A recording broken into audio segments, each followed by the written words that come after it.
It is officially the opening week for the NBA season, and we are going to wrap up our little NBA preview tonight with a complete preview of the Western Conference. And of course, we'll throw in some NFL, college football, and From the Pitch makes its return to another segment as we have some U.S. men's national team to discuss. So all that will be on the other side. So do us a favor, kick back, relax, because another episode of 609 Sports Talk starts right now.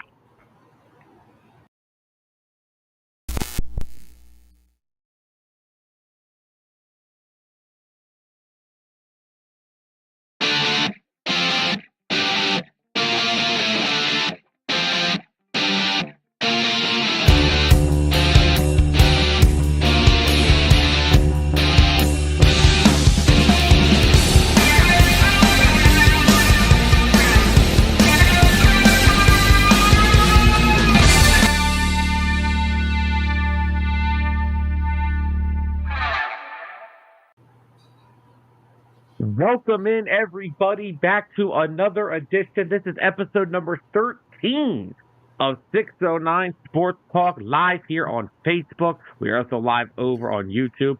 Do us that favor, hit that like and subscribe button on Facebook and on YouTube for us. We greatly appreciate it. But of course, as everyone knows, this is the show that unites fans and always ignites debate. And as always, we are your hosts, Sam Nelson. He is Tyler Adams. Mr. Adams, how are we on this very bipolar Monday? Bipolar Victory Monday to you, sir. And I just want to know how to dress, okay? I'm wearing sweatpants at 6 a.m. By 11 o'clock, I'm in shorts again. I need to know how to dress, okay? You've been living in New Jersey your whole life. That is Are true. you new here? A little bit. Little bit. This is typical Jersey weather. It's all over the place. That is also true. So we have got a big show planned tonight. So we're going to talk a little soccer later on the show. From the Pitch, we'll be making another return segment this week. Bonus episode of 609 this week as well. We'll talk about that at the end of the show. We'll talk to college football. A new AP Top 25 is out. We'll talk about some NFL news and headlines, and I got some laughing to do about the certain New York team. I'm not sure which one I'm laughing at more, though. But first topic up on the night. The NBA season kicks off this week.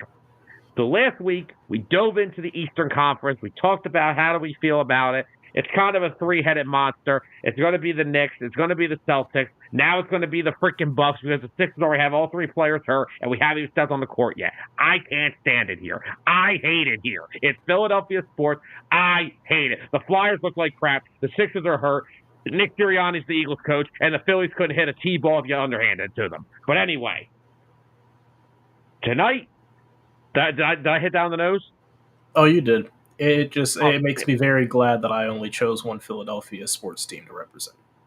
Oh, you'd have a bunch of health problems like if you chose more. Trust me. They're more toxic than a Kardashian relationship. Trust me. But tonight, NBA Western Conference preview. Now, this is a conference that could go a bunch of different ways.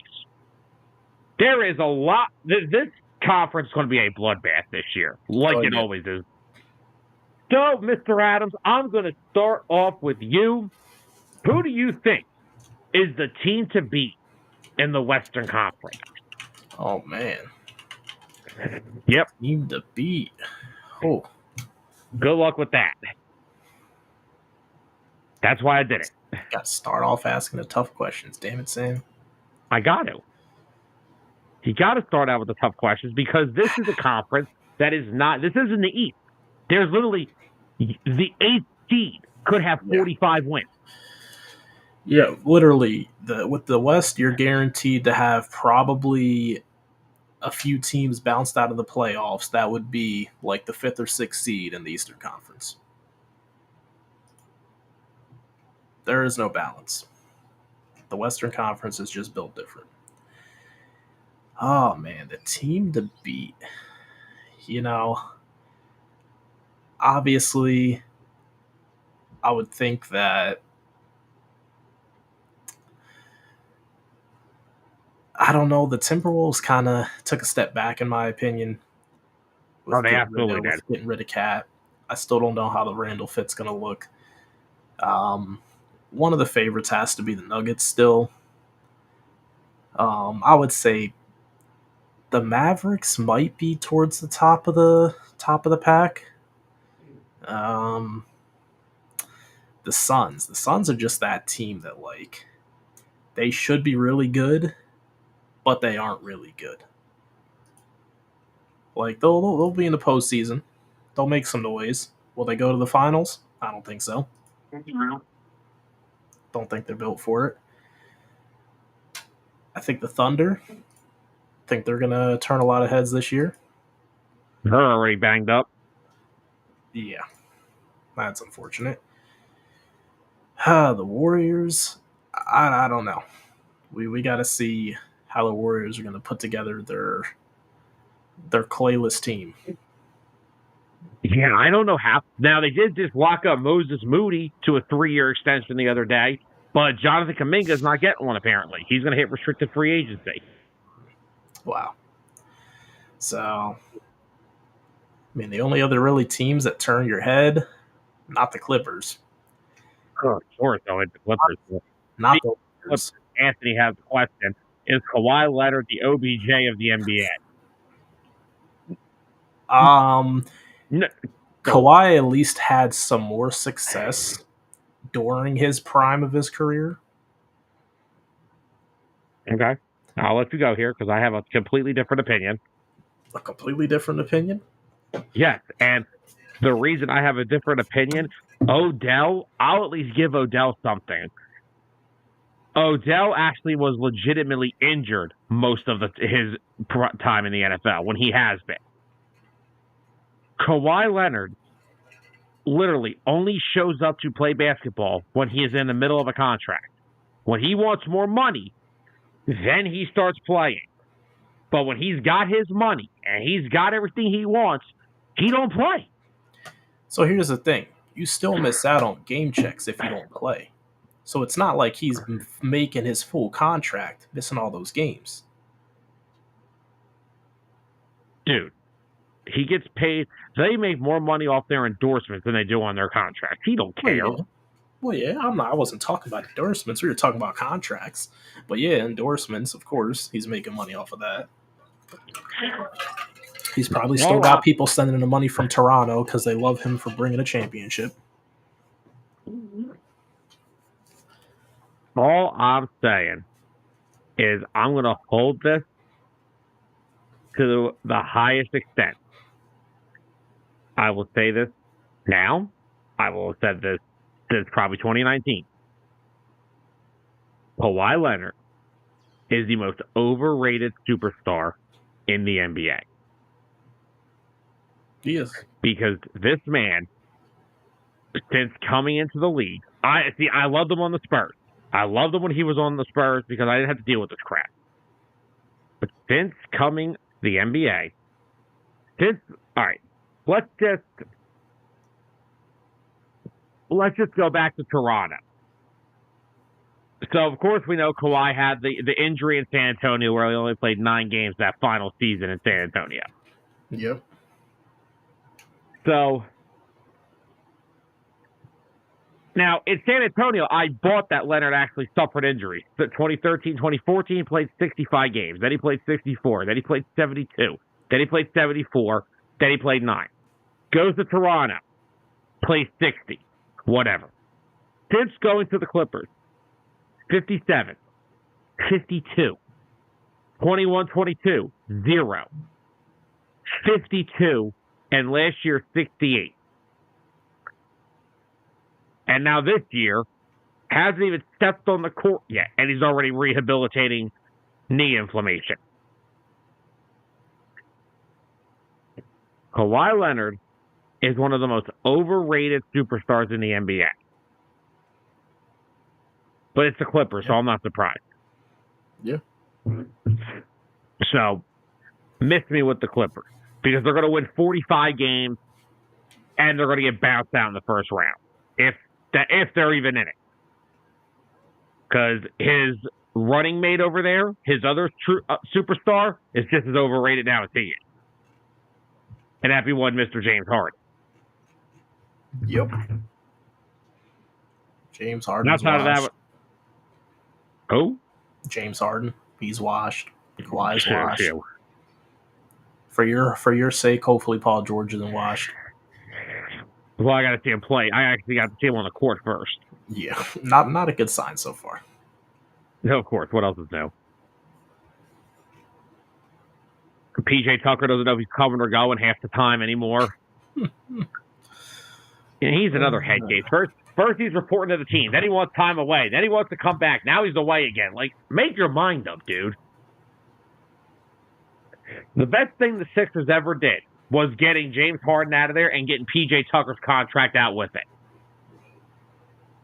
Don't get me wrong. Daryl Morey did sign PJ Tucker, but he did a great job getting off of that stuff. But, I mean, I'm looking at the Clippers, and the Clippers don't have, their roster's really not that good anymore. Remember how the Clippers always had all this depth, and they were able to, move guys around? All right, they re-signed Nick Batum, still mad about that. But I'm looking at this roster Chris Dunn, Amir Coffey, Bones Highland, Terrence Mann may be the third best player. I'm not kidding. Norman Powell, all right. And their front court, without Kawhi, it's literally Kobe Brown, Derek Jones. They have Zubac and Mo Bamba. Yeah. I don't know what the Clippers are have. It is tough to be a basketball fan in LA right now. If it was probably 5 years ago, they got a really solid team that'll compete. Oh, yeah. A younger PJ Tucker, younger Kawhi, younger James Harden. They still wouldn't make it out the second round because that's just what Clippers teams are destined to do. Tyler, just to enlighten you, PJ Tucker hasn't been young since 2011. So let's just get that in right what is there. He 50 years old? He might as well be. So let's get off the. Let's talk about. Let's talk about the other LA team for a minute here. I know we're supposed to be talking about who's the team to beat. Let's talk about the LeBron Lakers. Yeah, let's talk about Adonis Lakers. Oh man, the Lakers. I'm gonna call this now, and I don't think it's that outlandish or hard to see. LeBron James is going to be the doom of that team because he is going to be the reason that his son sees even 2 minutes of playing time when he should be in the G League. He is not ready to step on an NBA court, and he shouldn't be on an NBA roster, in my honest opinion. Fair enough. I just want to ask something. I have a legitimate question here. I need some answers. Maybe you can help me. What happened to the Laker way? Honestly, the Laker way left with Kobe. It might as well have, because you remember back, the Lakers. When you think of the Lakers, right? I hate sounding like Stephen A. Smith, but when you think of the Lakers, right? But no, agree or not, when you think of the Lakers, right? You think stars. Magic Johnson, Kareem Abdul-Jabbar, James Worthy, all those guys back then, right? Yep. And then, Bill Gould just said right here, he says it left with Shaq. Yeah, Bill, spot on. You think Magic, but and now for someone in my day, I think Shaq and Kobe. But that's the thing. You think of Shaq, you think of Kobe, right? But then you still think of the best role players you could name: Derek Fisher, Robert Ory, Rick Fox, right? And then even the years before Kobe, before Kobe got hurt, like the last couple years with Kobe were rough because the Lakers were trying to do something the last few years of Kobe that they never did in their entire existence, and that was the freaking rebuild. Newsflash, you don't rebuild, okay? Exactly. Like the Yankees, like the New York Yankees. When was the last time the New York Yankees picked number 1 overall in the draft? It's unheard of. There are just those organizations that don't rebuild. So, like the Yankees, we lost the ALCS. They didn't just say, okay, we're going to get a bunch of role players. No, we're going to go get Juan Soto, and it's going to be the return of the Bronx Bombers. But when Kobe was there still, right, and you won those other 2 championships, you still had him. You had Derek Fisher, who was still, shooting that ridiculous freaking jump shot of his from the back of his, the ball in his head. Look, I didn't know which one was shooting what at that point. But, you think of guys like that. You had Derek Fisher, Phil Jackson, still the coach. You think of Pau Gasol, Andrew Bynum, Lamar Odom before he got involved with the Kardashians, Meta World Peace before he lost his mind, Ron Artest, however you. But, hell, I wouldn't even thought of Steve Blake. But now, I'm just looking here, right? Just hear this freaking roster. Bronny James. Now, Dalton Connect could be pretty decent. I will say that. I think the Lakers got a good pick there. Dalton Connect. Austin Reeves. Oh, my God. D'Angelo Russell's still on this damn team? Yep. Gabe Vincent. Rui Hachimura. Cam Reddish. Jared Vanderbilt. Christian Wood. This ain't the Lakers. There's a lot of has-beens or have-never-beens on this team. And I'm looking at Christian Wood. Stinks. Gabe Vincent. He's a solid role player. I'll give him that. But don't expect much from him. But Austin Reeves, solid role player again. D'Lo, you never know when he's going to go ghost. Bronny James stinks. G League. LeBron getting old. Can't carry the teams that he used to be able to. Still a great player. Not the same LeBron in his prime. AD, injury prone.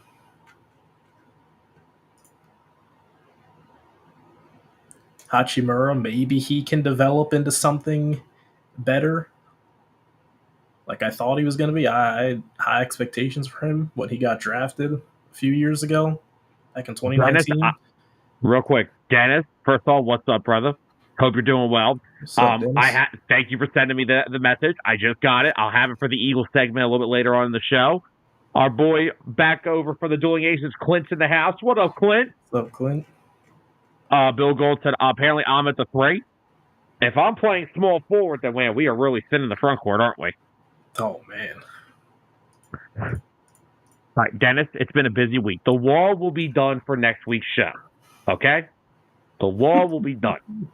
This week is no bueno, okay? We're already late. Well, actually, we're kind of early, but we're late. We were supposed to start at 7. We started, but not it's a not normal 5:30. Start time, but earlier than. Don't start that.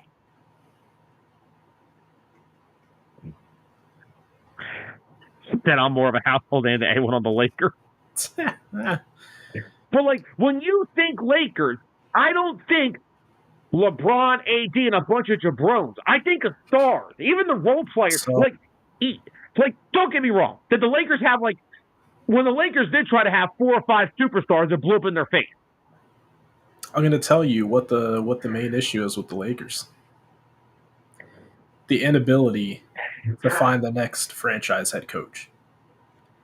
And I do blame my that on God. LeBron. I do blame it on LeBron. I feel so bad for J.J. Redick. And it's not because I don't think J.J.'s going to be a good coach. Mm-hmm. You know, everyone thought J.J. Redick was just this jabroni who shot 3-pointers. J.J. Redick is a smart man. Yeah. He's a great podcaster. Would love to talk to him one day. Maybe one day I can. Would love to talk to the guy. Great basketball guy. Just a good guy to have around a team. I mean, he helped turn around the Sixers. Mm-hmm. And I feel so bad. But see, this is what the Lakers do now. They get a coach who, no offense to JJ, I think in the right situation, JJ could be a good coach. This is not it. Because you're just there to sit on the bench as the real coach does his job. Yeah. LeBron James has scapegoated. See, this is the difference between him and Jordan. Jordan wouldn't play if he didn't have Phil. Mm-hmm. LeBron left the best coach he ever had in Miami. Yep. Don't tell me about Tyronn Lue. Spoelstra coaches circles around him. Tyronn Lue's going to be a freaking 9th seed in the play-in this year. Spoelstra's going to have the Heat in the top 5.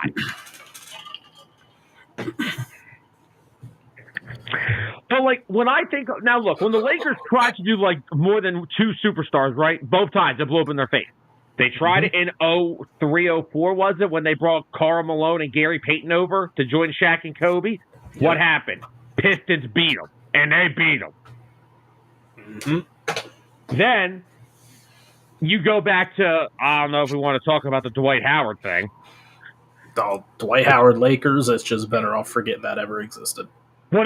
The Dwight Howard Lakers with Kobe. Yeah. That's better to forget that those existed. I think he did better the second time around. He won a championship. Yeah. But, like, when you think of the Lakers, you think of 2 top superstars, which, again, LeBron and AD are.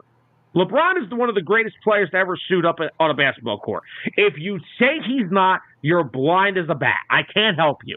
He is easily one of the top 3 greatest players of all time. I agree. There are not 4 or 5 players ahead of him in the GOAT debate. I personally have him at 2. I don't know where you have him. I have him at 2. He's behind MJ. Yeah, there was just something about Jordan that I can't do it. I'll never be able to do it. Now, and then, I'm sorry, AD when healthy is a superstar. Like, the Lakers could have beat the Nuggets last year. Because the only guy that will make Jokic work on both sides of the floor is Anthony Davis.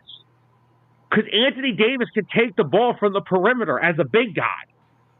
He'd be one of the best ball-handling bigs in the league. Nah, that's bad. Well, you get my... Yeah, okay, but AD can... Okay. I know what you mean. No, but AD can hurt you from outside a lot more than Bam. Look, if Bam's got a ball... If Bam has the ball at the top of the three-point line, I'm not even running after it. Yeah. But, like, AD can hurt you from there. Like, AD is... The problem is the Lakers do not have any role players that scare you. Like, who scares you? Who scares me? Not D'Lo. Oh, good God. Like, if you remember Kobe's Lakers, like, I'm going to pull up that roster real quick. I'm going to pull up that last Lakers team that won the championship. That with Kobe, not LeBron. But I'll bring that one up too, actually, because that actually has that ties into this. If you look at the 2009-2010 Lakers that won the NBA Finals in 7 games over the Boston Celtics, what is this? Oh, God, Basketball Reference is a mess. Here's this roster, okay? Kobe Bryant, Andrew Bynum, Derek Fisher, Pau Gasol, Lamar Odom, Metta World Peace, like Shannon Brown. Like, they had a squad. They had, like, Lamar Odom was literally 6th man of the year. Ron Artest was one of the best two-way players in the league at one point in his career. Who was the guy before? Who was there before Metta? Before Metta. Who played small forward before Metta came there? He was done. Remember that they went back to back. The year they beat the Magic, who was on the 08-09 team? Oh, Trevor Ariza. Oh, Ariza. Oh, man. I remember him more from his Rocket days. Well, yeah, no shit. Nobody thinks of Trevor Ariza when they think of the freaking Lakers, Tyler. Now let's look at the Lakers with LeBron. The year they won the championship. Let's go to the Mickey Mouse title. The Mickey Mouse title, yeah. I mean, I'm not going to name LeBron and AD. Just listen to the role players. Avery Bradley, KCP, Alex Caruso, Danny Green, Kyle Kuzma, Markieff Morris was probably still decent. Rajon Rondo. Oh, my God. Dwight Howard. Like, this team had legit role players. They don't have any legit role players, and they have no three-point shooting. JJ may have to suit up, actually. I think that's why they signed JJ to be the coach. They may need him to suit up to shoot the basketball, because they have no shooting. Two-way contract. Mm-hmm. Also, some other names. JaVale McGee was on this team. JaVale McGee. Dion Waiters was on this team. Yeah, after he was either traded or he was released by the Heat that same season. Because I remember the stipulation for that finals was whatever team won, he could have got a ring. And the other two names on this team were Jared Dudley. Freaking Jared Dudley. Or as Tyler called him. What did you call him? Milk Dud. And I'm going to let you guess this one. There's another shooting guard that was on this team. He's played with LeBron before they got to L.A. Oh.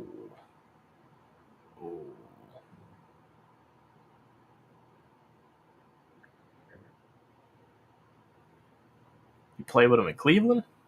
Yes. Who the hell else did Cleveland have? Never saw a three-pointer he didn't like. Oh. Yeah, I can't think of his name. J.R. Smith. J.R. Oh, my gosh. Never saw a three-pointer he didn't like. Man, that Lakers bubble team was really something different. J.R. Smith, I thought J.R. Smith's best thing came either in New York or Cleveland. It was New York. Really? Won a championship in Cleveland? He didn't win the championship in Cleveland. He still won he didn't win a championship with Melo in New York. He did. Yeah, I know, but his best years where he was lighting it up was in New York. When he got to Cleveland, he was kind of just, spot-up shooter, didn't really, do too much ball handling. But I feel like in New York, that man was doing everything. He was just trying to outshine Man of the Year. I think he did. What team was it? The Knicks. He was the sixth man. It was the Knicks? Okay. That Cavs roster that won the title was also pretty damn good. I mean, you want to think of this. Here, I just brought it up for shits and giggles. Here's the Cavs roster that won the title, so Clint can appreciate this.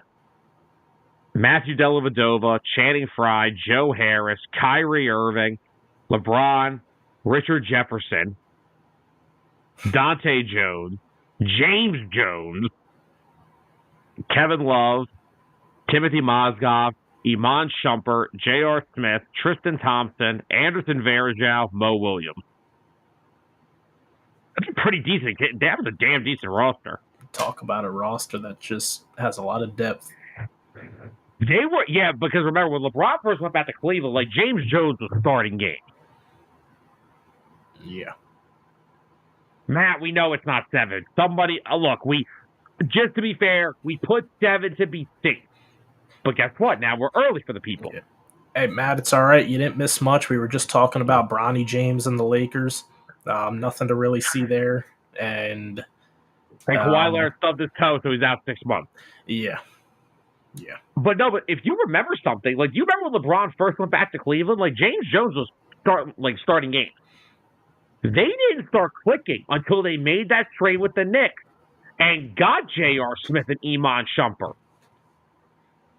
And then the other thing they also did, it was a little undersized, but they didn't start playing well defensively until when they started Tristan Thompson. Yep. That was the other stipulation that year. Remember, he got released and got picked up by Golden State. Yep. Because, God, Timothy Mozgov, he was bad. But he did have 93 rebounds, according to TNT once, so. You remember that Matt knows that TNT freaking thing. They accidentally said he had 93 rebounds. 93 rebounds. Matt, we have said this since day one. He is only on the Lakers because of his dad. No other team was going to pick Bronny. LeBron James can look him in the eyes and say, "Oh, nah, trust me, I can see it. I can see the talent he's got. I'm just gonna laugh at him." Be like, man, you're lying to yourself. Spare me. Lying to yourself. He's not it. Maybe your other son. Maybe he's got a shot. He seems pretty good. I always said Bryce is better than Bronny. Bryce is way better than Bronny. But like, this is my point though, and like, Matt's gonna know this. Matt and I have grown up hating the Lakers. We're Sixer fans. We hate the Lakers. But I still remember 01. But like, what happened to the Lakers? It's ever since Dr. Buck passed away. Yeah. And Jeannie Buss is not a bad owner. I'm not going to go in here and start ripping Jeannie. But, like, when you get to a point, some things just don't feel the same anymore. Right? Like, sometimes you need a new voice in ownership. Like, Hal Steinbrenner, his kids are nitwits. The only reason that the Yankees are still the Yankees is because Brian Cashman is still there. And all Yankee fans like to hate Brian Cashman. Brian Cashman got him in a World Series again. But, like, if you sell to the Yankees, right, what do you always think of? High payroll, stars everywhere, right? Yep. Jeter, Posada, Mariano, Andy Pettitte. Then they would fill in the gaps, right?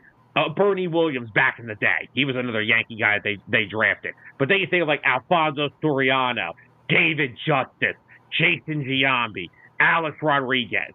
Like, they brought over the finishing pieces, but they were always just that damn good. That's what the Lakers were. There's no more hatred of the top teams because, like, everyone likes to hate the Lakers. Oh, yeah. Everyone says they hated Kobe, but they would have created their whole roster to have Kobe. No one's saying that now. And, like, the other thing is, this is why LeBron, to me, cannot be the GOAT.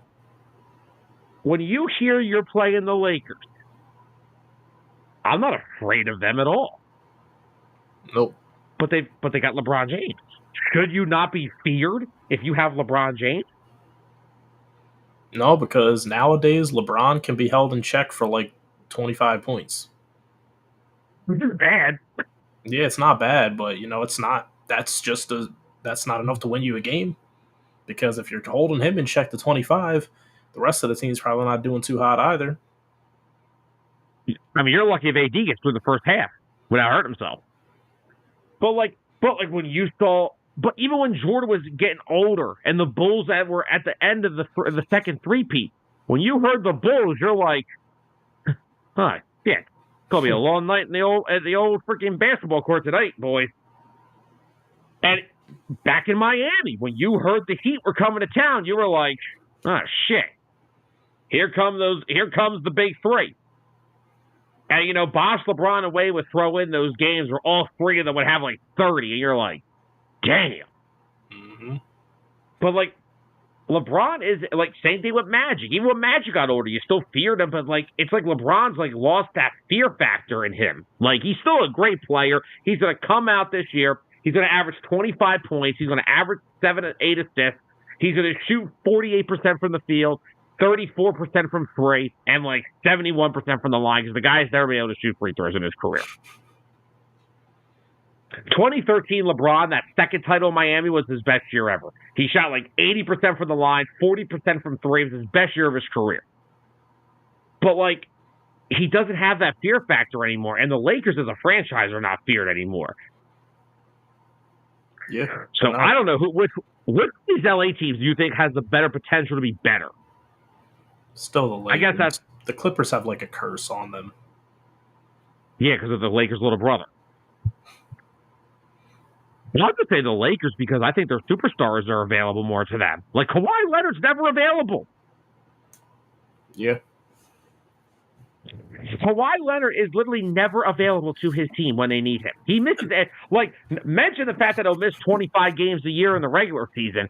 He's going to miss the postseason every year. He never plays in the postseason.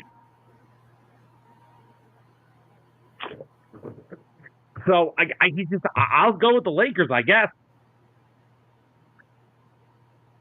So back to why don't we talk about just another few? Let's move on to some other teams. Why don't we talk about the reigning Western Conference champions?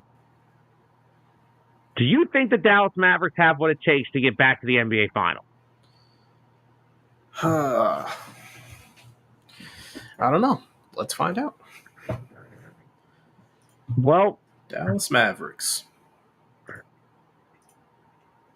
It's Spencer Dinwiddie, Luka Doncic, Kessler Edwards, Dante Exum.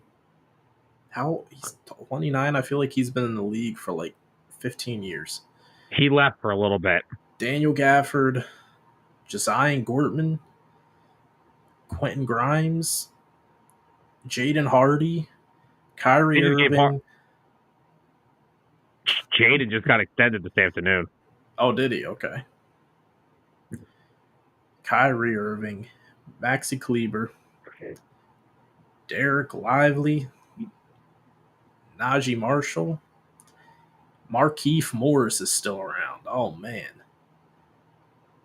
Dwight Powell, Olivier Maxence Prosper. That's a name right there. What did you just call me? It sounds French. Sir, did you just call me fat? Good old Klay Thompson and P.J. Washington and Brandon Williams. So Klay Thompson and P.J. Washington are making like the same amount of money, which is kind of crazy to me. Well, here's my thing with the Mavericks, right? So I still think that getting rid of Josh Green was a big mistake. Yeah. He was one of their better role players. Now, Jaden Hardy's supposed to be that guy to fill that in. P.J. Washington was very good for them last year. Yeah, really good role player. I will say that. But this team can only get back to the finals. Look, we know what Luka's going to do. Luka's going to do what Luka does best. He's going to give you 30, 10 and 10, and he's going to give up 50 on the other end. Because Luka Doncic couldn't defend you. Luka Doncic couldn't defend my niece. But I will say that they will get there strictly on what Klay Thompson are we getting. Yeah. Because he's going to be a starter, you know. They need old Klay back. If they're getting whatever washed up version of Klay we saw last year, they're going to be in for a long season. And it's not going to look too good in the playoffs. Because you're not just going to be able to get it done and make it back there based off of just Luka carrying the team, Kyrie helping out, getting some good defensive play out of Daniel Gafford. And, you know, what you get from P.J. Washington as a supporting role player. They need Klay Thompson. I mean, P.J. Washington was literally their third best player last year. Yeah. It was a great addition. Don't get me wrong. I'm not knocking the guy. Great. The only way they improve is if Klay Thompson jumps him to become the third best player. And then P.J. Washington still does what he does as the fourth best player.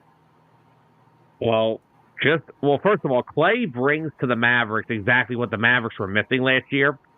Kyrie is not a spot-up shooter. Luka is not a spot-up shooter. They are good shooters, but they're not spot-up shooters. Yeah. They like to drive and kick. And they needed that guy last year that could spot up and shoot. Now, what concerns me here, so Clay has played 3 preseason games, okay? Mm-hmm. His field goal numbers through those 3 games, 3 for 9, 0 for 9, and 4 for 11. Wow. I am in a fearful that Clay's legs are gone from under him. He might need to learn how to shoot without his legs. Well, I'll tell you now. I've shot with a sore knee, badly sprained ankles. When you can't get the same push on a bad night, there's nothing going on. You basically have to change the whole trajectory of your shot because you can't get the lift that you're used to. I would say the worst one that I've had to deal with is playing with a bad knee, because when your knee hurts, your knee is literally your starting point. But I'm hoping that Clay can figure it out in the regular season and at least be serviceable still.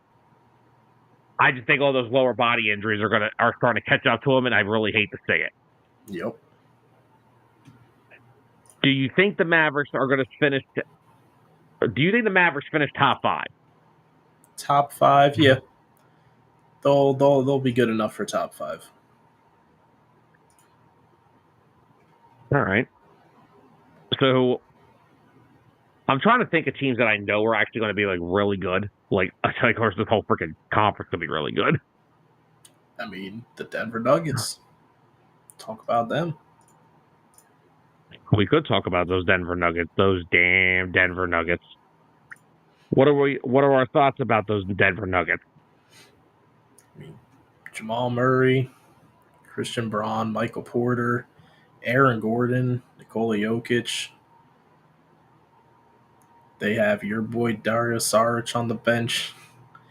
Russell Westbrook. Back.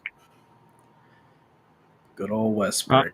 I mean, hey, if they can get some efficient play out of Westbrook off the bench, I'm assuming he's probably their 6th man. I mean, I'm sorry, he's what? Probably their 6th man off the bench. How bad is their bench? I don't know. Let's see. Looking for names. DeAndre Jordan, anybody? He's actually on the roster. Oh my god.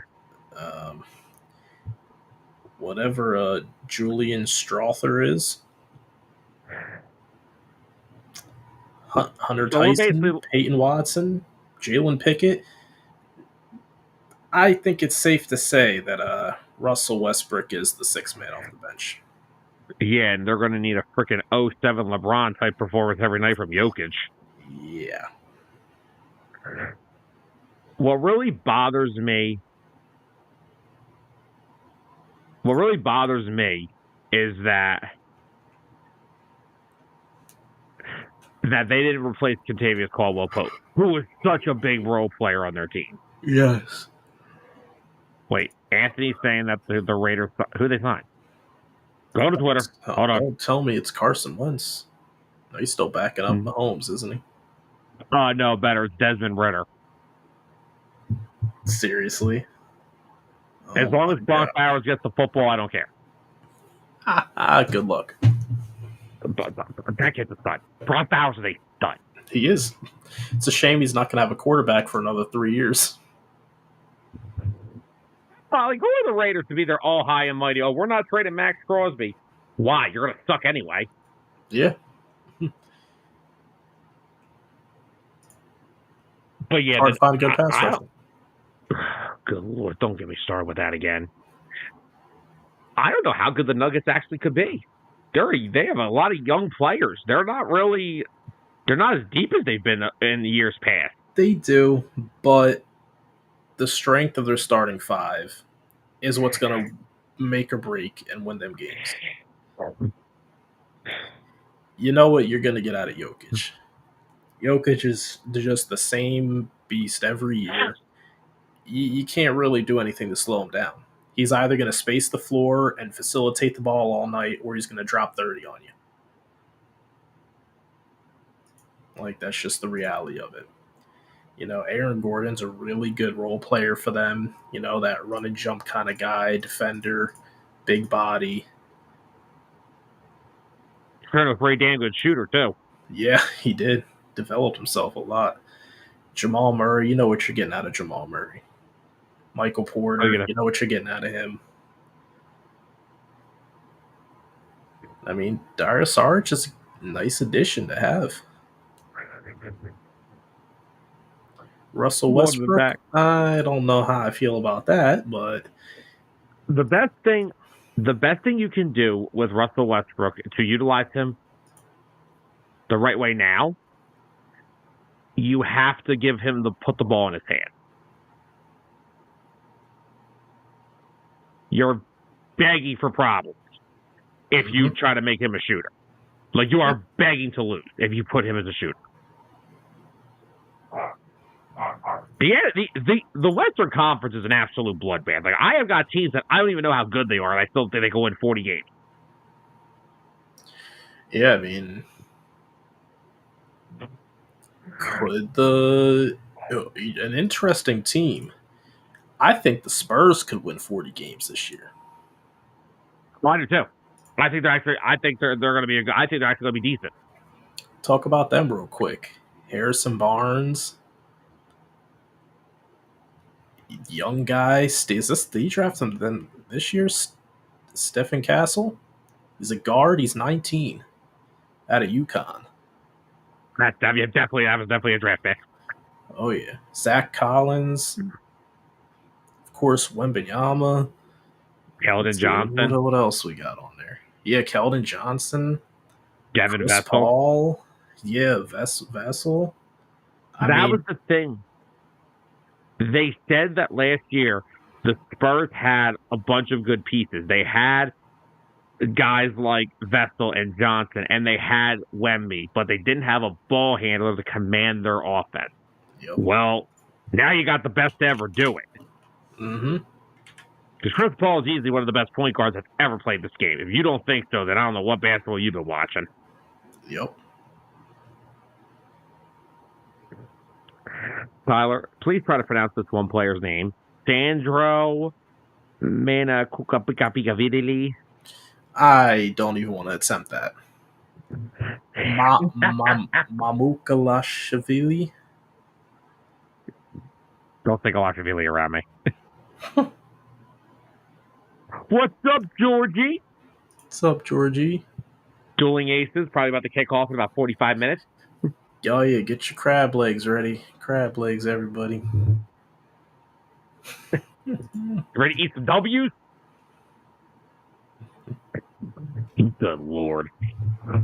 But I think, and again, Pop's still coaching. Pop's never retiring. I'm just so convinced Pop is never retiring. He's one of those guys that's just like, he's going to go for a while. Like a long while. And oh man, what if we were seeing the rebuilding of another Spurs dynasty under him? Oh God. With how many young pieces they have on this team, with a good mix of a couple veterans in there. Like Chris Paul, Harrison Barnes. Like, they can be really, really good. I think they win 40 games easy. They could even eclipse that. I think they could win easily 40 to 45. Mm-hmm. And what about a team? The West is such a bloodbath. Yeah. I mean, the Thunder, got to talk about them. Well, they're going to be one of the best. They may be the one seeding. If they were the one seed last year. They were. I think they could redo it. And I honestly think they got better. They got Alex Caruso, who is just going to do nothing but help their team. Now, they have to give up Josh Giddey, but Caruso fits more what they need. Josh Giddey was more of the ball handler, the playmaker. Yeah. They need a guy that can defend. Exactly. They have Caruso, and now you add him with Dort. Those guys are just nothing but defenders. Mm-hmm. Shai Gilgeous-Alexander, nice going, Clippers. Yep. Nice freaking going. 30 points per game last year. He's averaged 30 in back-to-back years. Wow. Nice going, Clippers. And this is why you're a joke. Got Isaiah Hartenstein, Chet Holmgren, talk about the Twin Towers. You got two 7-footers. Yes, but Isaiah Hartenstein is out at least 5 weeks with a hand injury. 5 weeks? I mean, hey, 5 weeks. This is the NBA. You're fine. He misses a month of basketball, they'll be fine. Yeah. And they could have Chet play in center. They could have Jalen Williams plays a little bit of forward as a small guy. He'll be fine doing it. But when Hartenstein's healthy, defensively, this team could be really good. Like, they could be really good defensively. Chet is already a good defender because of his length. But him and Shea are your bucket guys, right? Dort, Caruso, Hartenstein, there's defenders all over this team. So tell me, how am I supposed to distinguish between Jalen Williams and Jalen Williams? What? Oh, good freaking God.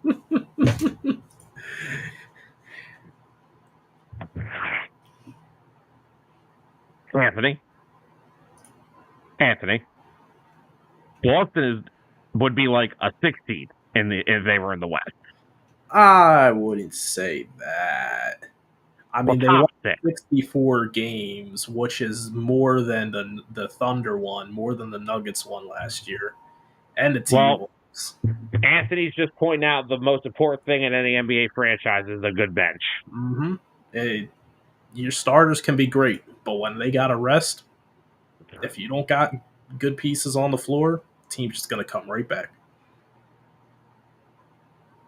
Sixers. So Thunder, they'll be at the top of the Western Conference. I've got two teams that I cannot put my finger on right now, and I need your help. Is one of them the Phoenix Suns? No, I know what they are. Okay. We'll get to them in a second. I want to know what's more of a failed super team: the Phoenix Suns or the Brooklyn Nets. Oh.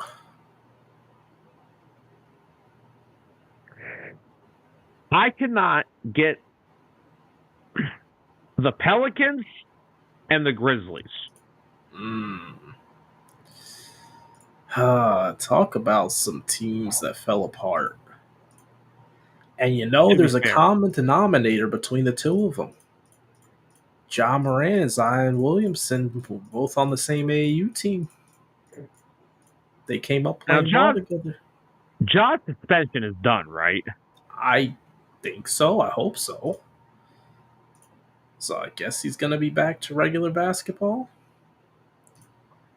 Should be. They will only go as far as he can take them. I agree. Now, if you look at... Go ahead. Marcus Smart can always space the floor well for you, and he's a good defender. I know he's not the highest percentage shooter, but you don't leave him open. Have we watched the Celtics team? Marcus Smart is kind of like a slightly upgraded version of Duncan Robinson. He's either nailing them all or he's missing everything.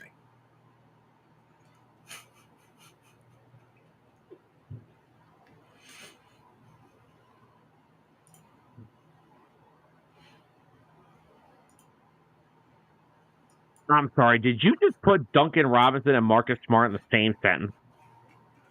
Marcus Smart is an upgraded version of Duncan Robinson. They're not even in the same sentence. That's why I said an upgraded version. All right, more advanced version. Is that better? Do you like that better? They're not even the same type of player. I will say, though, Marcus Smart over Duncan Robinson. Whoa, no shit. Who wouldn't? All I would say is I do feel bad for Marcus Smart. All that work he put in Boston, and they win the chip after he leaves. Mm-hmm. I feel bad for that guy. I love Marcus Smart. I wanted him on the Sixers for 5 years. Maybe he was holding him back with his, A lot of people said that they didn't. Because his inability to consistently space the floor killed him.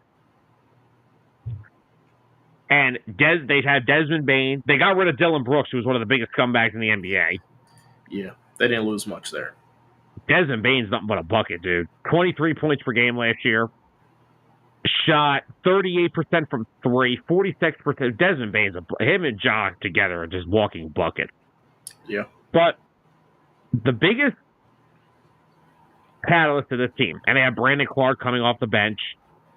The biggest case for this team to be successful hinders on what, in my opinion, is one of the most underrated, not talked about bigs in the league, and that's Jaren Jackson. Jaren Jackson is one of the, I would say, top 5 power forwards in the NBA. I'd say bigs because he plays center too. Yeah, but I don't know. When you give the distinction between both power forward and center, there are some centers I would take over him. So I wouldn't call him top 5 at that point. Like I would take Joel over him. Yeah. But no, Jaren Jackson, all the guy does is give you 20, 10, and 3 blocks a night. The guy's one of the most underrated, not talked about bigs because he plays in Memphis. Yeah. He's just a consistent player. But if him and Ja both stay healthy, that's another team that can win 48-plus games. As for the Pelicans, Jesus Christmas. The Pelicans. What could be with the Pelicans if Zion Williamson didn't hold them back? Because when you look at their roster, right, you look at Dejounte Murray, C.J. McCollum, Brandon Ingram, Herbert Jones, Jose Alvarado. Trey Murphy. Trey Murphy, too, yeah. He's got a big contract today, too. Oh, really? Yeah. Good for him. But, I'll go find they got pieces. And then that final piece is supposed to be Zion Williamson, which he's currently still day-to-day right now. Another Kawhi Leonard. One of the biggest busts in NBA history. I'm sorry. I'm sorry. I think I'm hearing things. Did you just call Zion Williamson a bust? Yeah. Did you just answer me something? You're off on Mondays. Did you get enough sleep last night? Why is Zion not a bust? Did you wake up? No. We're gonna get. Did you wake up feeling like you needed to make today about you? Did you wake up today thinking that you had to make some outlandish comment to piss me off? You just called Zion Williamson a bust. Yep. In what world? In what world? Yeah. Oh, let's see. The fact that his healthiest year was last season. Okay. And prior to that, not much help for his team. The dude averages 25 points a game.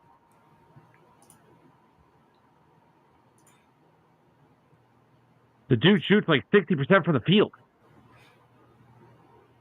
What are you talking about? I mean, his numbers look better when you got a couple seasons where he only played like 20 games. What do you want to say? He was going to go on a freaking streak of averaging 12, and he was going to go play. The dude averages 25 a game. The guy was 23 last year, played 70 games. All right, yes, health aside, yes, that's the problem. That's not Kwame Brown is a bust. Greg Oden, unfortunately, is a bust. Zion Williamson is not a bust. He's not living up to how great he was supposed to be.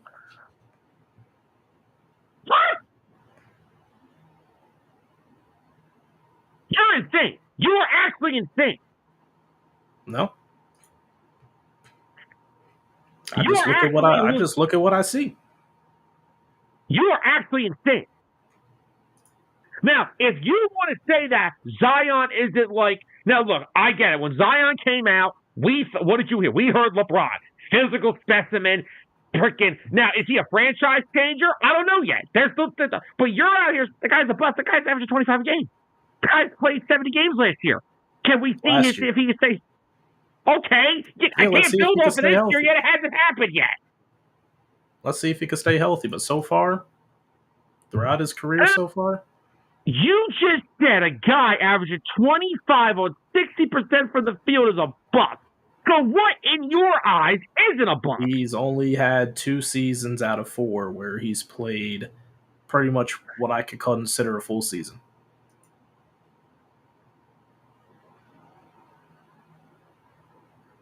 You're insane. You're actually insane. You are actually insane.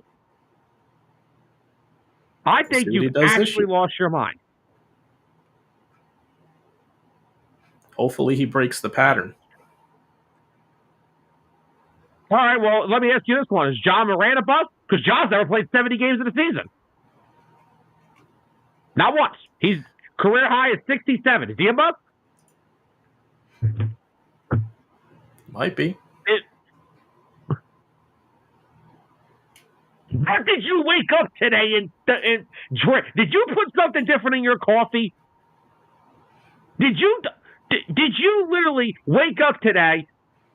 Yes, Carol, I am fired up because my co-host over here wants to drive me nuts. And Carol, by the way, hi, happy Monday. Hello, Carol. What's wrong with you? You just said that 2 guys that have transformed. Well, one has transformed their franchise.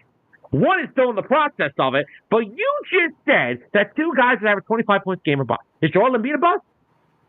Joel Embiid, I want to hear this. Is Joel a bust? I want to hear this one. Let's see. I guess Dwayne Wade's a bust too. Oh my God, this guy just said Zion Williams is a bust.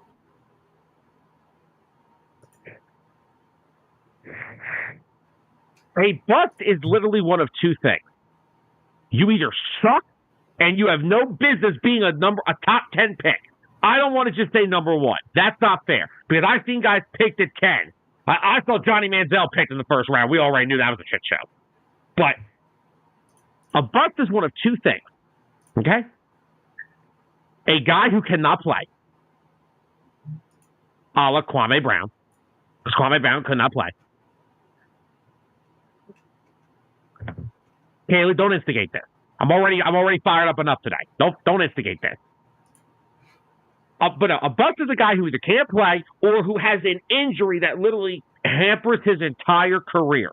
Greg Oden. Because I will say, Greg Oden, without a doubt, was going to be a decent player in this league. But that was different. Greg Oden suffered literally a broken kneecap. Not to mention, I'm not sure how much of this is true. Someone said Greg Oden had one leg longer than the other, and that's what made him have major issues. All I'm saying about Zion is, he's supposed to be this generational talent, world breaker. And he still could be. He could be. But so far, I've seen rookie year, missed almost the whole season. Played 61 games the following year. Next year, missed the whole season. Played 70 games last year. Now we'll see what happens this year. Okay, but the problem is hold on. No. We're not doing this right now. I'm not letting you get away with this. You're discrediting a guy who actually was hurt. Meanwhile, we've got guys that have been doing this for 10 years, calling themselves the best in the league. They just sit down because they feel like it. I got a guy in Philadelphia saying he'll never play back-to-backs in his career again. I think Anthony's comment, I don't think he's on the same boat as you. He asked me if I'm calling a role player a bust. So he's calling him a role player. I didn't go as far as calling him a role player. What?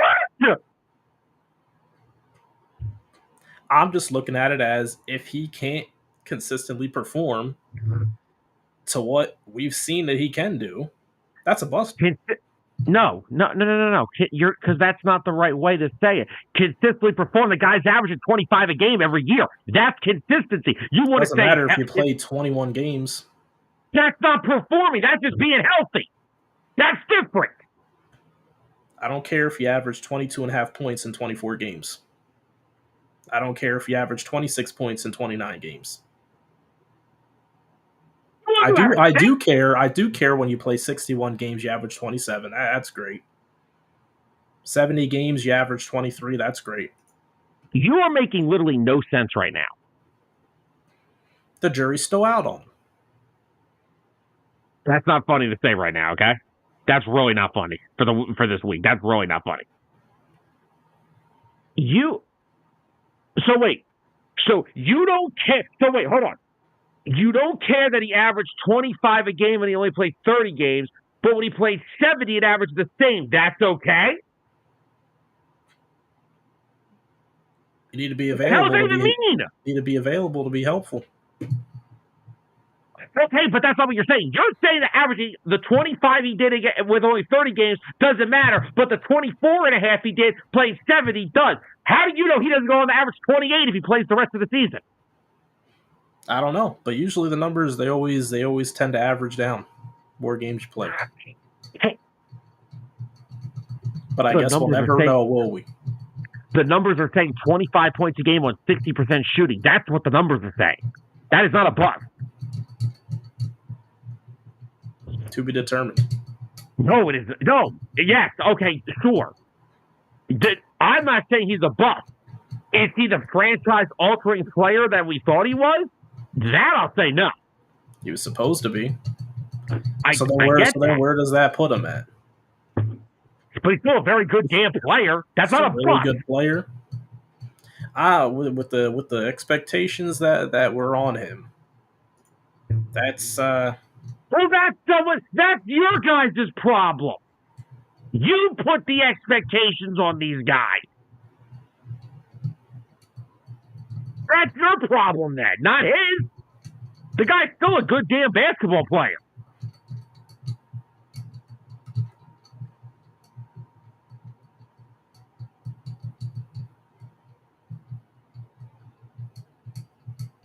what, Kaylee? Is that Joel?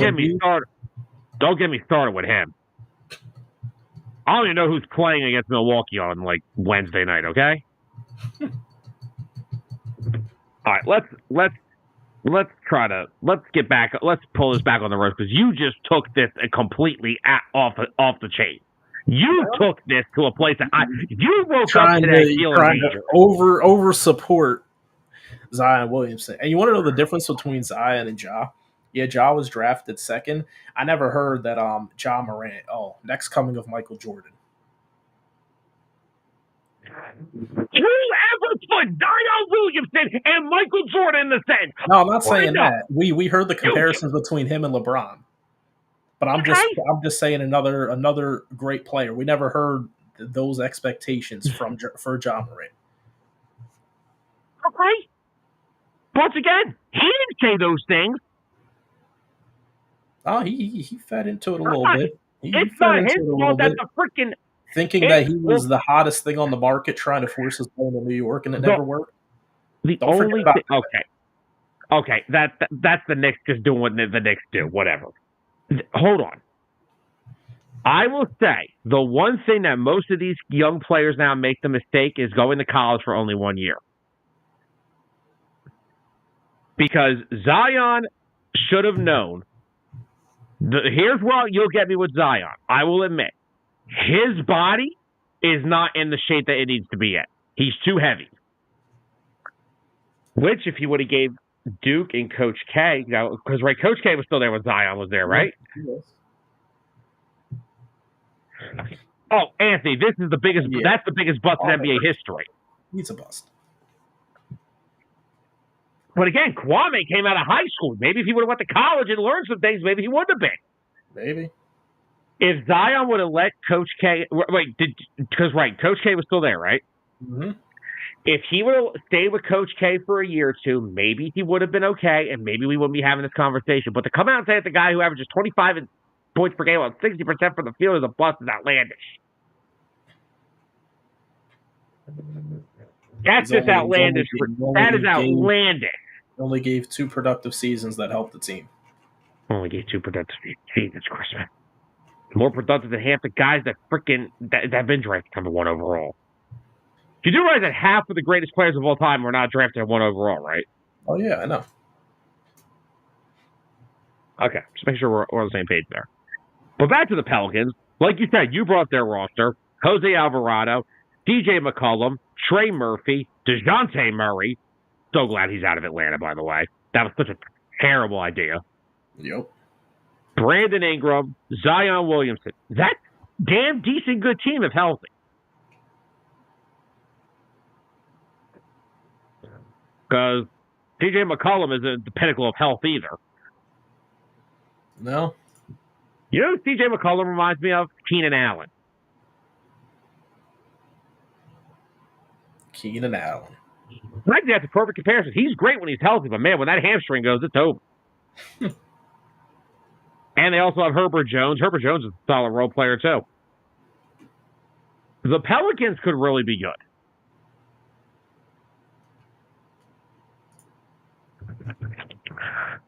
And Ja's not a bust either. They're not bust. A bust is literally a bust is one of two things. It's a guy who literally cannot play, a la Kwame Brown, Ryan Leaf, shit like that.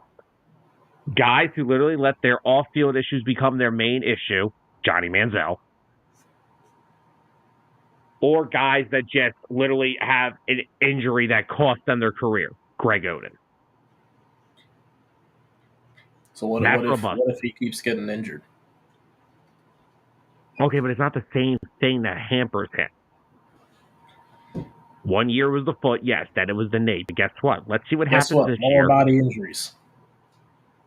Wonder what it was a result of. The world may never know. Doesn't hamper his play when he's out there. Well, it hampers something if, not playing all the games. Name I get it. Last year was his best year. He played 70 games. Name me an NBA player that does play all the games. I would have to go look at every single roster of every freaking player. Exactly. Hold on. Anthony.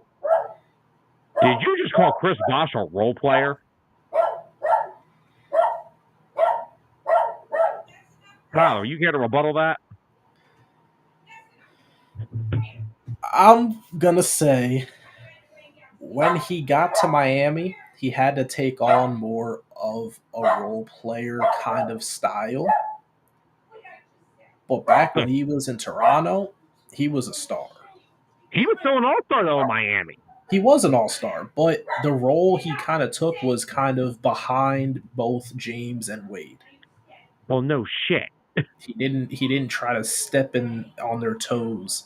And I think he admitted it too, that he had to take a reduced role to play with them.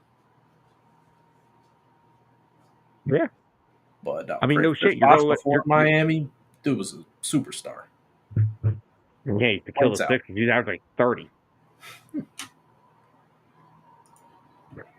But all right, last three teams I want to get into before we move on into the show. I want to talk about the T-Wolves, the damn frickin' the Suns, and I want to talk about the Kings for a minute. Yeah, the Kings are interesting. Well, they were until they got DeMar DeRozan.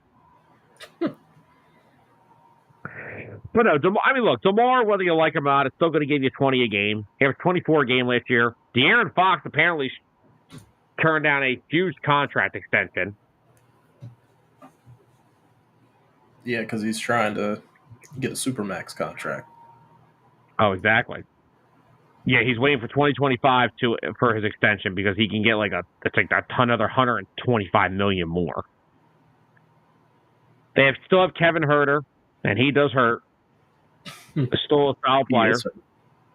Yeah, he is hurt right now. Actually, Kevin Huerter is hurt. So they've got a decent. Malik Monk is resurging his career in Sacramento.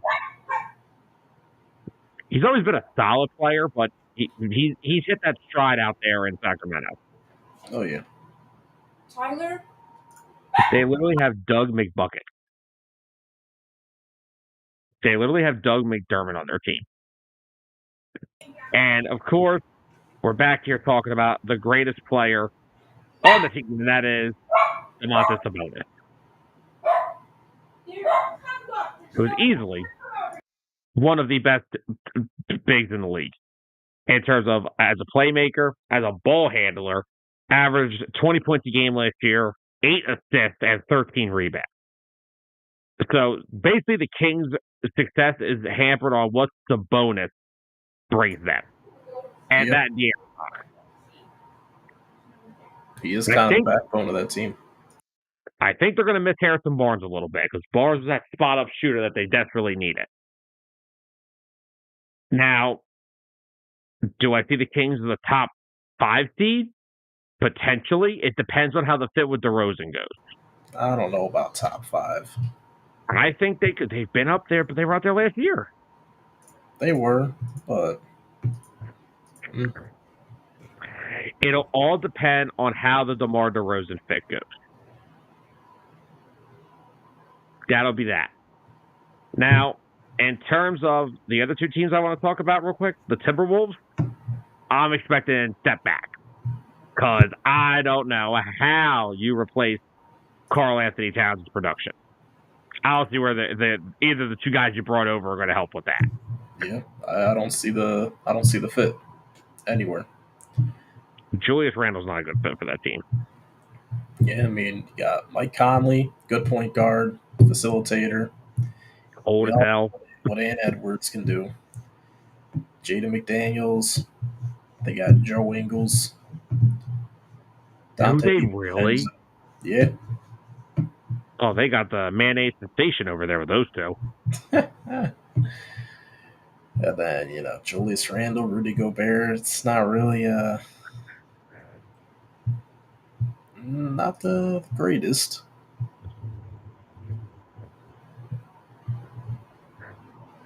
No, Anthony, did he? Well, Tyler, your request to make it answered. Yes, he did. He's played back-to-back seasons of 82 games. Wow, so it is possible. Not for any of these guys. Got old head Harrison Barnes over here showing everyone how it's done. And all he does is stand in the corner. Knock it off. Hey, man, he's a good 2-way player, all right? He defends. I love Harrison. Dog, I've been trying to get Harrison Barnes on the Sixers for like 10 years. He hasn't even been in the league that long. Which means I'm going to get him when he's 38. He's averaging 3.8 points per game.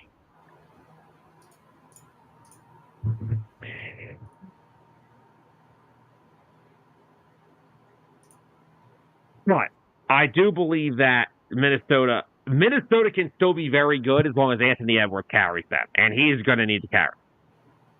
Yep. I still think Randall will give them production. I just don't like the fit. Like, he's going to still give you like 20 points per game. I just really don't like the fit at all. They're kind of a team where it's just like wait and see how it works out, how the team chemistry works. Because I don't know. I don't see the fit, but maybe they know something we don't. And then we have the Phoenix Suns.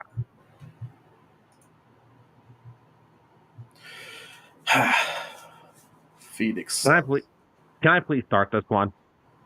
You can start it, finish it, restart it. Go ahead. They're going to stick.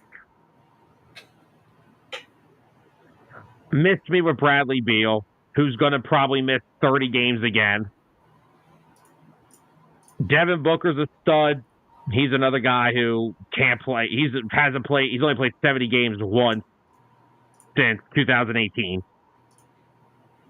Yeah. He'll give you his normal. And then you got Kevin Durant, who will probably be traded or asked for some way to get out of Phoenix within the next year. He's going to get traded to the Spurs. Oh, that would be filthy. That would actually be disgusting if he got traded there.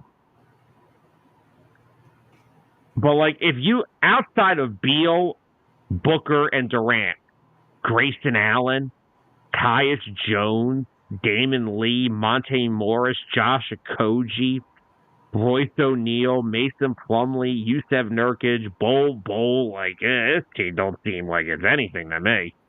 This ain't nothing to me. No, that team is a cakewalk. Another failed super team. Kevin Durant has yet to put together a super team on his own. Yeah, he's just he was a part of one, but he didn't put it together. Oh, he rode the coattails is what he did.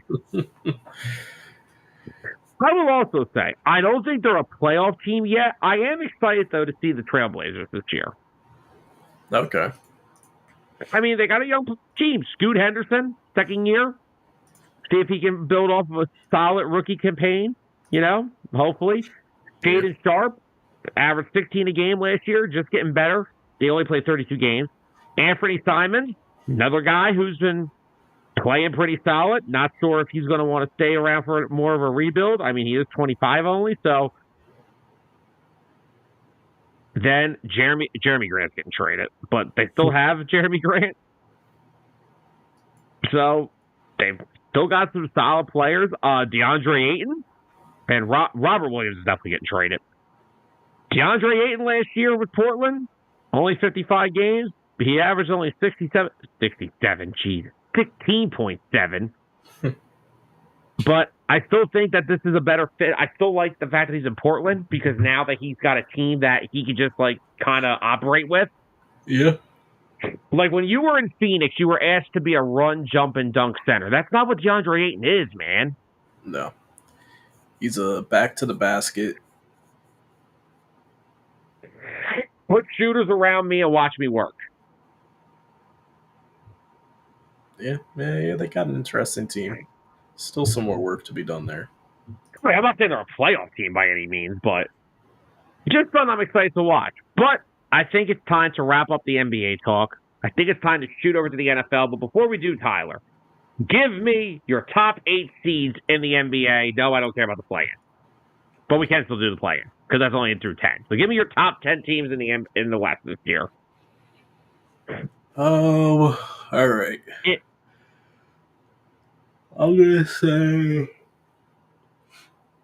number 1 seed. I'm going to say Denver Nuggets. Number 2 seed, I'm going Oklahoma City. Wait, who'd you have at 1? 1 is the Nuggets. Okay. OKC at 2. I'm going to have the Mavericks actually at 3. Okay. I'm going to have... Oh, man, that gets into some murky waters here. I think the Kings at 4. I don't know. Kings at 4? Man, there's a lot of what-ifs in the Western Conference this year. Now, we'll do Kings at 4. I'm going to actually say Spurs at 5. Oh, my I'm God. going a little high with them. I think they finally put it together. I like how we didn't bring up the Jazz or Rockets at all in this show. Yeah. Number Jazz 6 could be interesting. 6, I'm gonna go with the T-Wolves. They still got something to work with. I think they'll put it together. 7. This is tough now. Because I see these next teams, 7 and onward, I feel like are going to have really similar records. So for these next couple teams, in no particular order, interchangeable, I'll go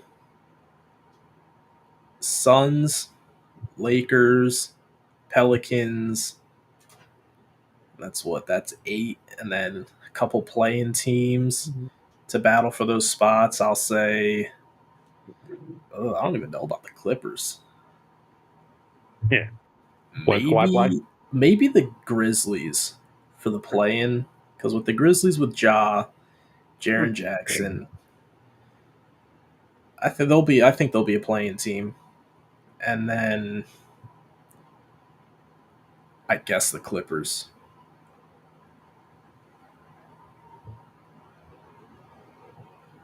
Yeah. Damn.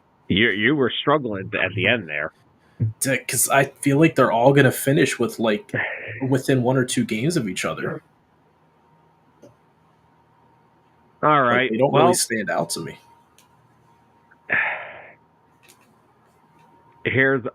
So my 10, I'm going to go OKC at 1 again. I think the Thunder get back the 1 seed. I think they're just too damn talented. I think when Isaiah Hartenstein is healthy, he brings a lot more defensively to that team. I also think that helps out Chet Holmgren a lot. Yeah. So I have them at 1. I have the Sacramento Kings at number 2. Okay. I think this Kings team is really good. They've got all the pieces. They've got Malik Monk coming off the bench. They've got De'Aaron Fox, franchise player. They have, in my opinion, one of the best offensive running big men in the league. It's a bonus. Again, 20, 10, and 10 almost as a big. I think DeMar DeRozan helps them a lot more than people realize. Yes, DeRozan ain't a floor spacer. Okay, I've been hearing it for 25 freaking years now. The guy still averages 20 a game. I like what their team has, and I think they could be really good. At number 3, I have the Denver Nuggets. I like the Nuggets. They still have Jokic. They don't have the deepest team as they've had in years past. So I'm still concerned about losing KCP. People continue to try to undervalue him. KCP is one of the most ultimate role players in the league, not named this guy that Anthony just brought up, Derek White. Yeah.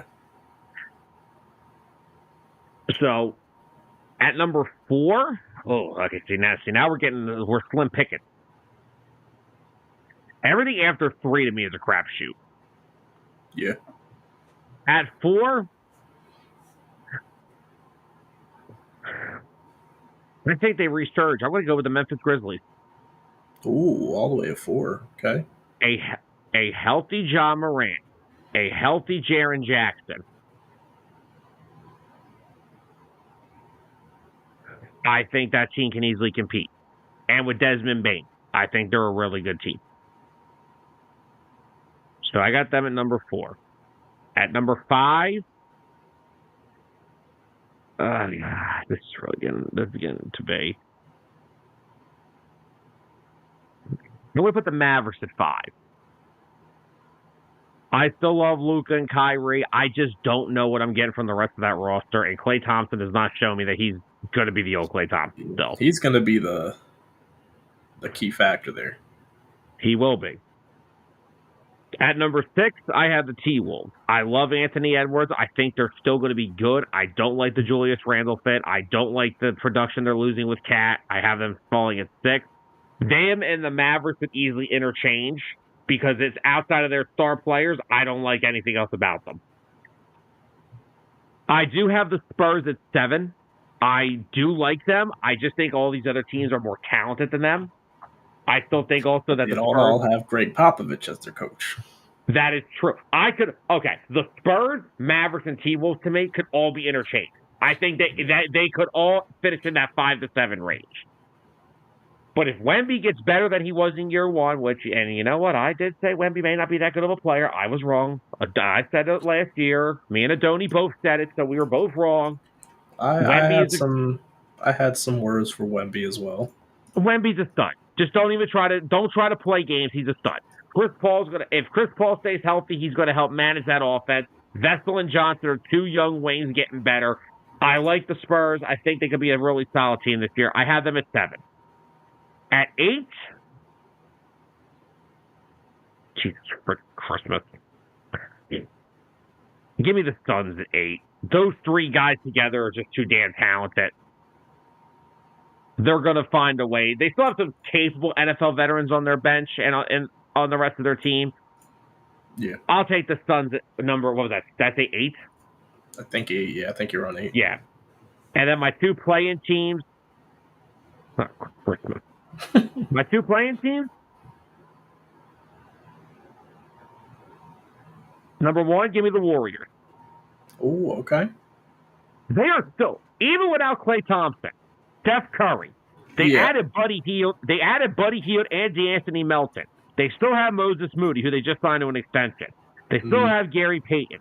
They have Kyle Anderson, who is nothing more than a good defender. They still have the guts of their team in Draymond. They still have Jonathan Kuminga. They still have Andrew Wiggins. They still have Kevon Looney. I'll go with the Warriors as my number 19. I still think they can sneak in. All right. And at number 10,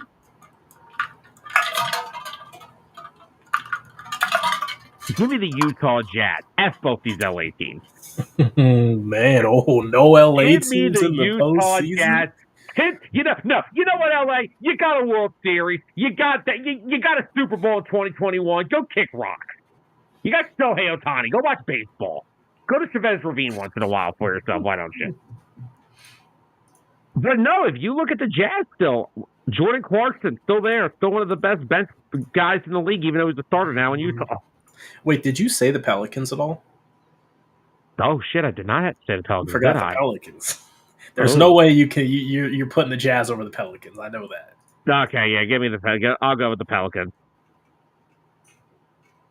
I'll give the Pelicans a slight edge over the freaking Jazz. I know what I was saying earlier about Zion being a bust. That's strictly off of his availability to play.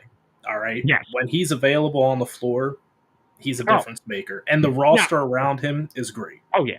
Oh, the roster without him is still a play-in team. They're a play-in team if he's not healthy. They could easily be a top 6 seed if he's healthy. Yeah. But I'll put them at 10, but I would not sleep on the Jazz just for this reason. They have Jordan Clarkson. They have Colin Sexton, who can still give you 20 a night. They have John Collins, who's still pretty. Got John Collins. Yeah, right. But they're finally getting some big man help. Laurie Marketing re-signed, and he's had a hell of a little resurgence out there in Utah. Yeah. Walker Kessler is probably going to be their starting center. He's pretty damn solid as a defender. So, but no, I'll go Pelicans as my 10 seed. LA teams, go watch baseball. You're done. Done. Done. Done. Damn, Sam. You said I was being outrageous tonight. No LA teams in the Western Conference playoffs? Whew. Oh, man. One has no roster outside of their 2 best players, and the other one's 2 best players. One is a fat guy who can't stay out of strip clubs, and a guy who's never available. You tell me.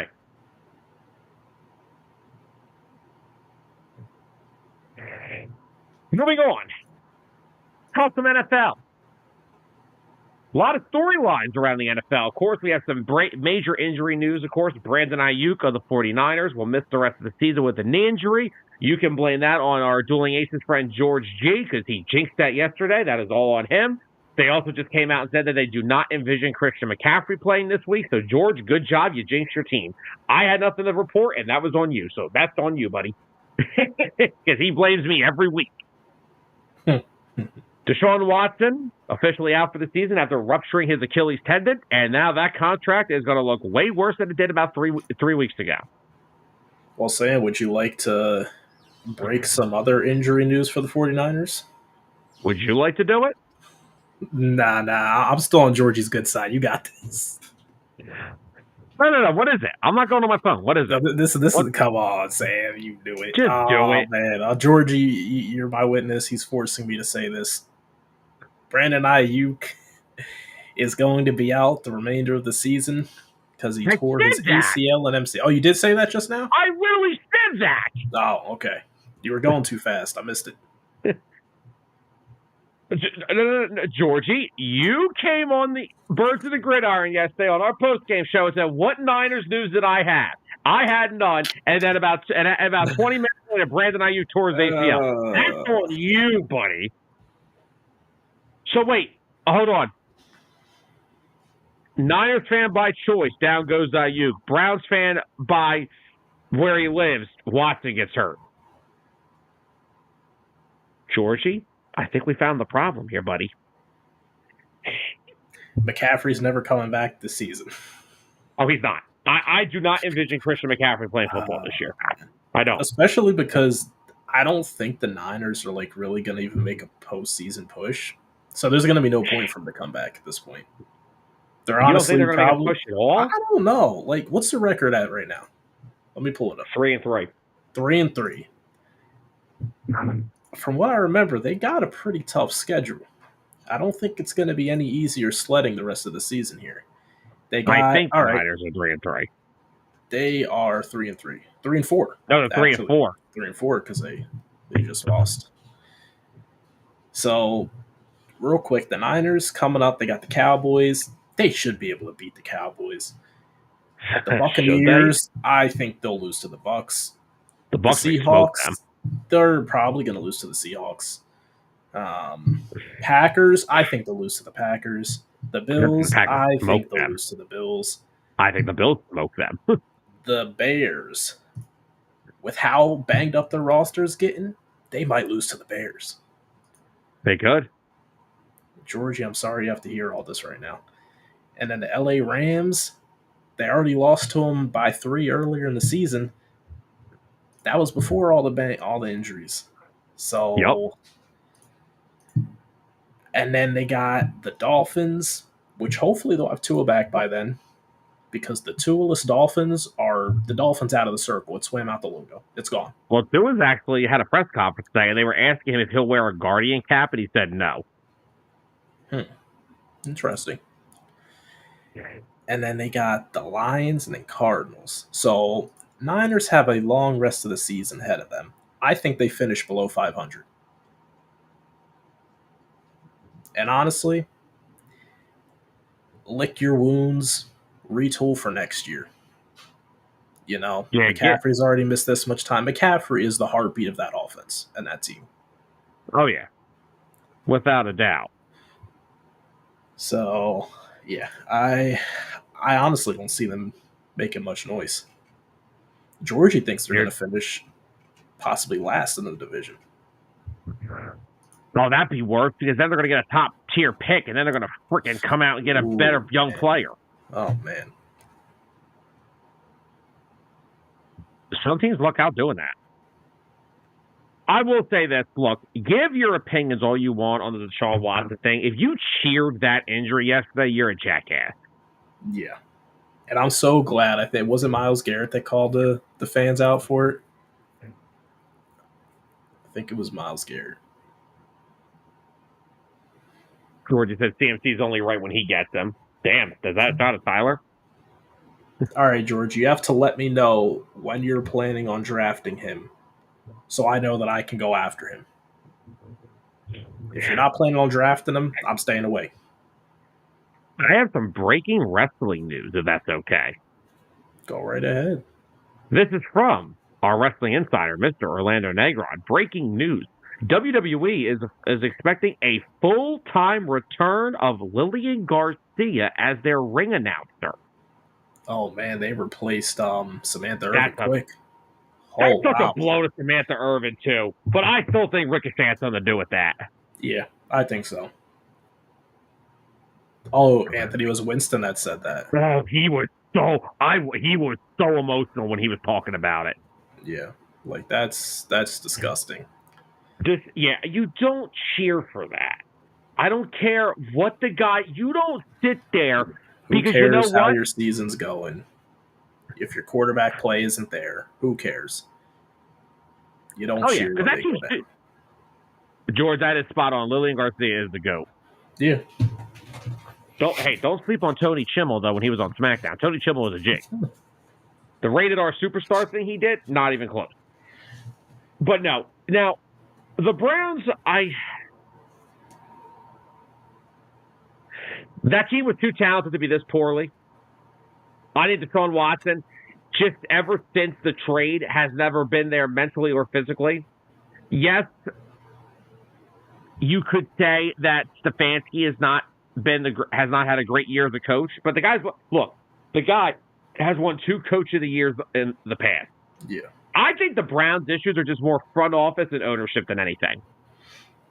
I mean, God, they dumped Baker Mayfield. Didn't give the guy a chance to get healthy. Yeah. And Baker, he has no complaints right now. No, he doesn't. No complaints. But it's just good to see that, Baker wasn't the issue. Nope. It's good to see Nick Chubb come back. Still looks like the GOAT that he is. How did he finish yesterday? I do not know. Good question. I don't think he had the greatest numbers, but he's got to get some rust off. Be some rust off, guys, to make sure he can stay healthy. Yeah, that too. Chubb ended with 11 carries, 22 yards, and a touchdown. Okay. He also had a 10-yard catch, too. Okay. Oh, you saw who finally got their first career receiving touchdown? No. Josh Jacobs. He's never had a receipt. Oh, he's played with the Raiders. What am I kidding? They don't know how to pass the ball to a running back. They don't know how to pass the ball to their wide receivers, let alone a running back. Congratulations to Josh Jacobs. That's fancy points for me. Oh, do you actually have him on your team? Oh, I got Jordan Love. Oh, okay. Not his greatest performance, but here's the thing. I'm down 15 points right now. My opponent is at 106, and he is done. I'm at 91, and I still have Chase McLaughlin, the Ravens defense, Chris Godwin, and Zay Flowers all going tonight. All right, so hear this. I'm playing one of the top guys in the league. I've had to battle back in my league. I started off 0-2. You know, Christian McCaffrey. I got screwed on that Monday night. Lost by less than a point. The next week followed up with another really close loss. But so far, I'm leading this guy who's 5-1. I have the 12-point lead. I have Baker Mayfield left to play, and he has Zay Flowers and the Tampa Bay kicker. So I'm hoping my 12-point cushion is enough to hold off that kicker, and then from there, Baker Mayfield outscores Zay Flowers. I will say, Georgie, I didn't see that because I wasn't really focused on the game, but that was also nice that Purcell's back out there on the field after what happened. That's a good moment. Anthony said I predicted a coach will get fired on the Giants before week 12. Hold on. If Brian Daboll is fired, then the Giants are more of a joke than I thought. I would not fire Daboll. I think Daboll's actually a really good coach. He is a good coach. They have a lot more issues to address before scapegoating Daboll. Carol wants to let us know that she is actually tied in her league for second place. Oh, congratulations. Look at you, Carol. Probably already a way better fantasy player than both of us because I haven't won a championship in 5 years. It's been a little bit, but I'm hoping to get back there. I'm usually always in the third place game of the championship game, so close but no cigar. I'm like the San Francisco Giants. I win every couple of years. Now, let's talk about a couple other NFL headlines. How about them New York Jets? Oh, man. So, New York Jets, you thought Robert Saleh was the problem. You thought that you needed to trade for a better wide receiver. Nope. Wrong. You actually scored less points this week than you did the week before you traded for him. His highlight, Davante Adams' highlight from last night's game was chasing down that almost pick six and making a diving tackle at the 1 yard line, which was a result of I'll say this, a dime from Aaron Rodgers that just popped off the chest of Garrett Wilson. Garrett Wilson hasn't made the best name for himself with a healthy Aaron Rodgers. So I don't know where the Jets go from here. Well, first of all, I'm really getting sick and tired of Aaron Rodgers acting all holy and mighty like he is this great, all-time great. Look, Aaron Rodgers is one of the greatest quarterbacks of all time, yes. I'll give him that. But I am really getting sick and tired of this guy parading around like he's Tom Brady. Yeah.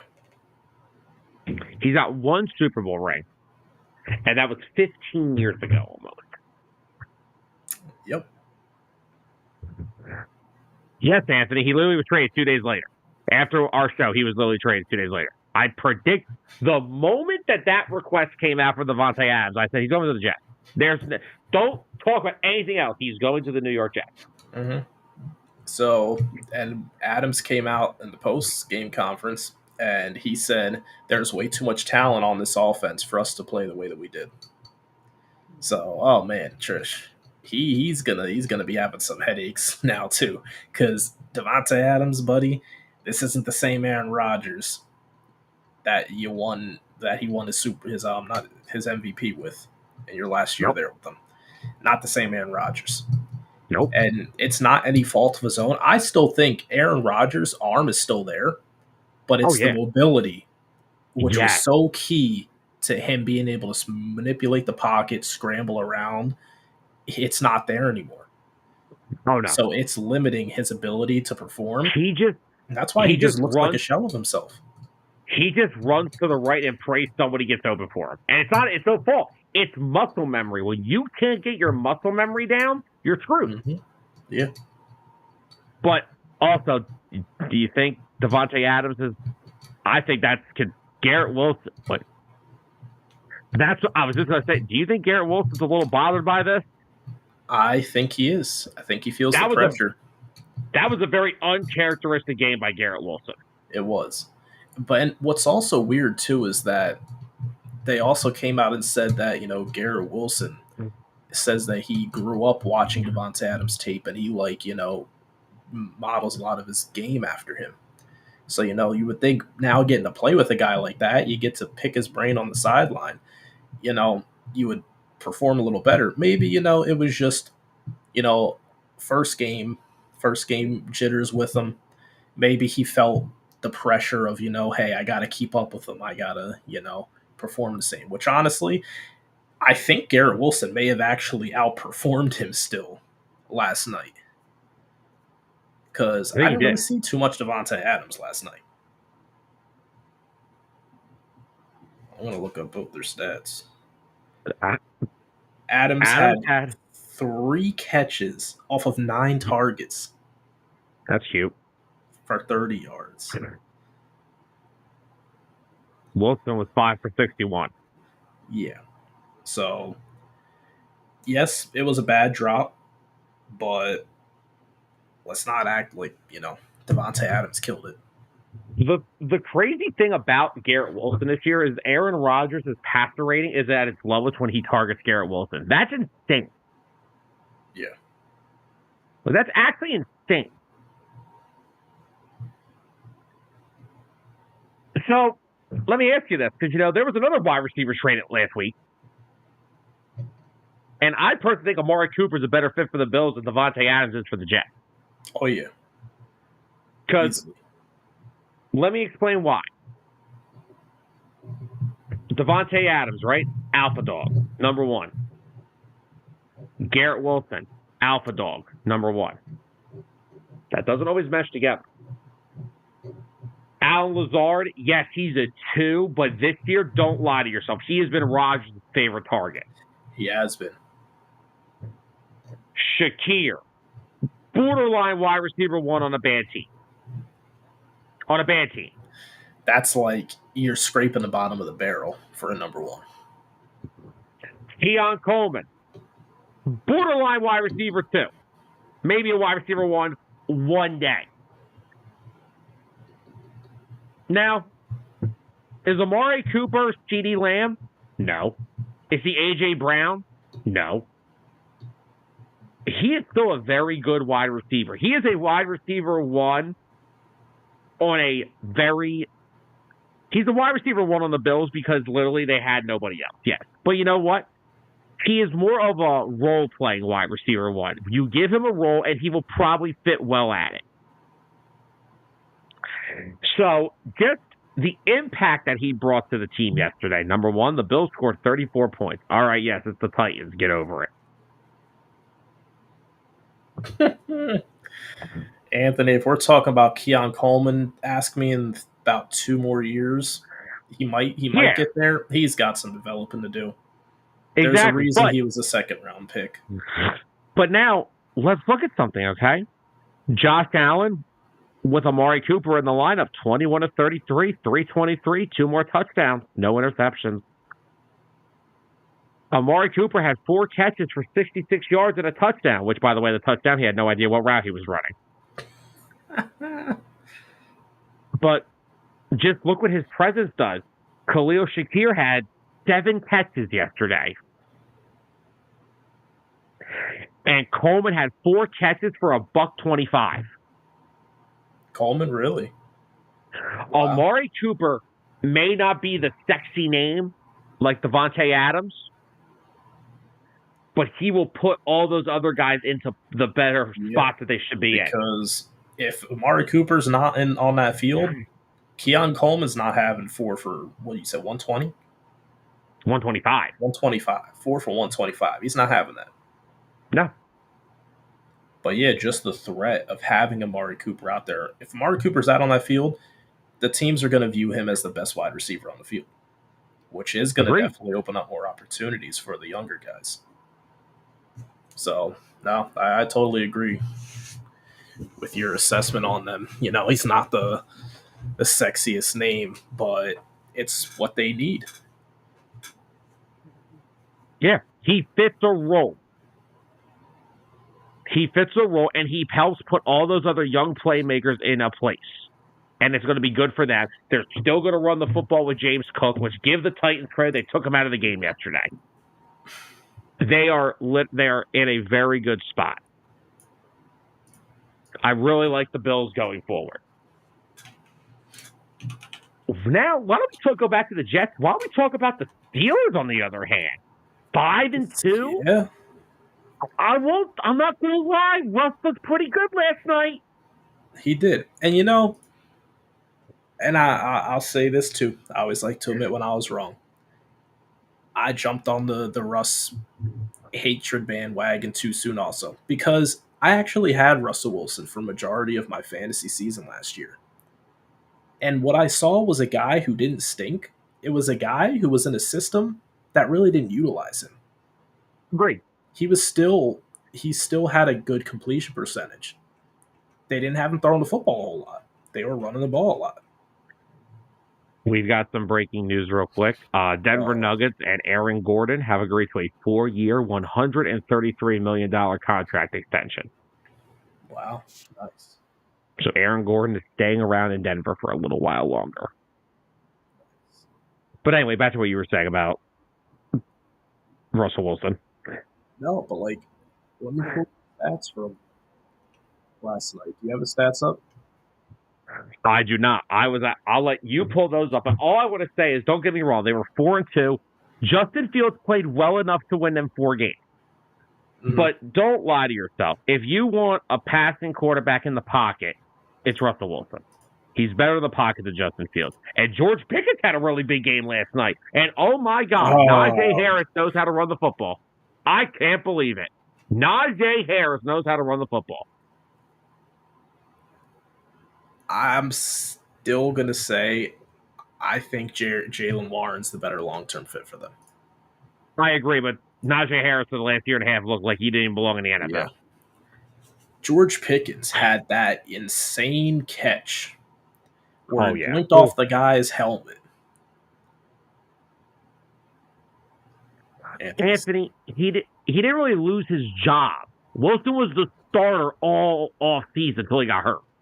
Yeah, that is true. And I mean, the speculation was, at their current record, will they keep rolling with Fields? But they made the ultimate decision that, hey, we're winning these games, but they're not the prettiest. And it's not looking the way we want it to offensively. They tossed out Russ still, and it worked. I pulled up his numbers here. 16 for 29, 264 yards, 2 touchdowns, no turnovers. Had a 109 passer rating. And they scored 37 points on what is still a very good defense. Oh, yeah. The Jets' defense is tops. And the Steelers' defense is also. The Jets did suffer a plethora of secondary injuries yesterday. That is true. Now, look, the jury is still going to be out on the Steelers when that second half of the season comes around and they have that bloodbath of a schedule. Mm-hmm. But you got to get all the wins you can now. And, I mean, Russell Wilson played well. Najee averaged 5 yards a carry. Can't believe that. Pickens had a very good game. Yep. The Steelers' defense is just ridiculous. They've just got dudes all over that defense. Watt, Porter, freaking Minka, Highsmith, Pat Queen. I hate the Steelers because I want that defense so bad. I hate the Steelers defense because it's so good. But yeah, I thought Russ looked really good, and it was a good game for the Steelers. Like I said, they got to rack up the wins while they can because they got a really rough schedule in the second half of the season. Yep.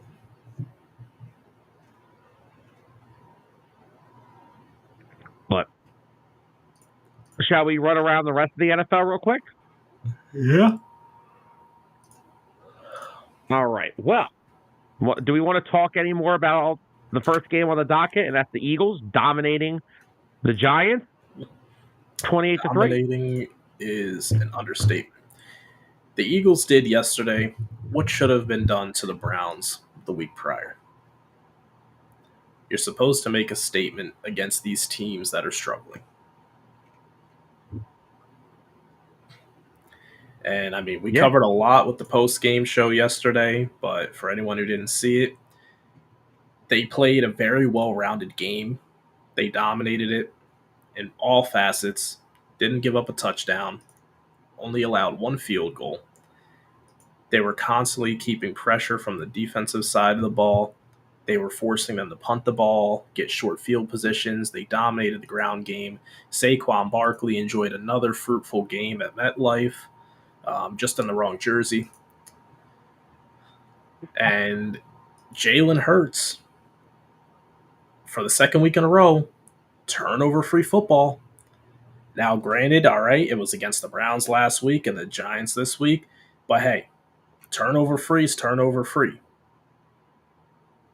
He played well, 10 for 14. Oh, and I will say, you're probably going to say this too, the Giants' defense is one of the more respectable defenses in the league.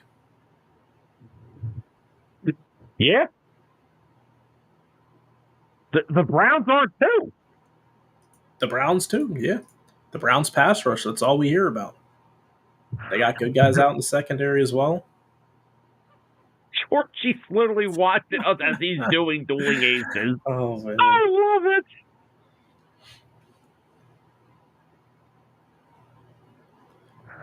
Baker scored to Evans, man, look easy. Damn it. Already a Baker touchdown. Let's go. No, because that kills the Ravens defense. Over here too. Damn, I missed it. Oh, wow. Mike Evans, that was his 100th career receiving touchdown. Mr. Consistent. Now, let me just give my thoughts. First off, Carol also said finally, and I'm sure she's referencing to a win that was actually exhaling, where you didn't have to sit at the edge of your seat the entire time. Yeah. It was like they kept getting to that point, you know. It was like it was 14-3. We're like, all right, still not out of the water yet. 21-3. Okay, still not secured yet. You know, a Giants touchdown makes it an 11-point game, but then they kept going. They didn't let up. 28-3, and then it was like, okay, I can confidently say this game is over. Oh, please! I was firing Nick in the first quarter because again, they're allergic to the first quarter. And Georgie said it yesterday on our post-game show.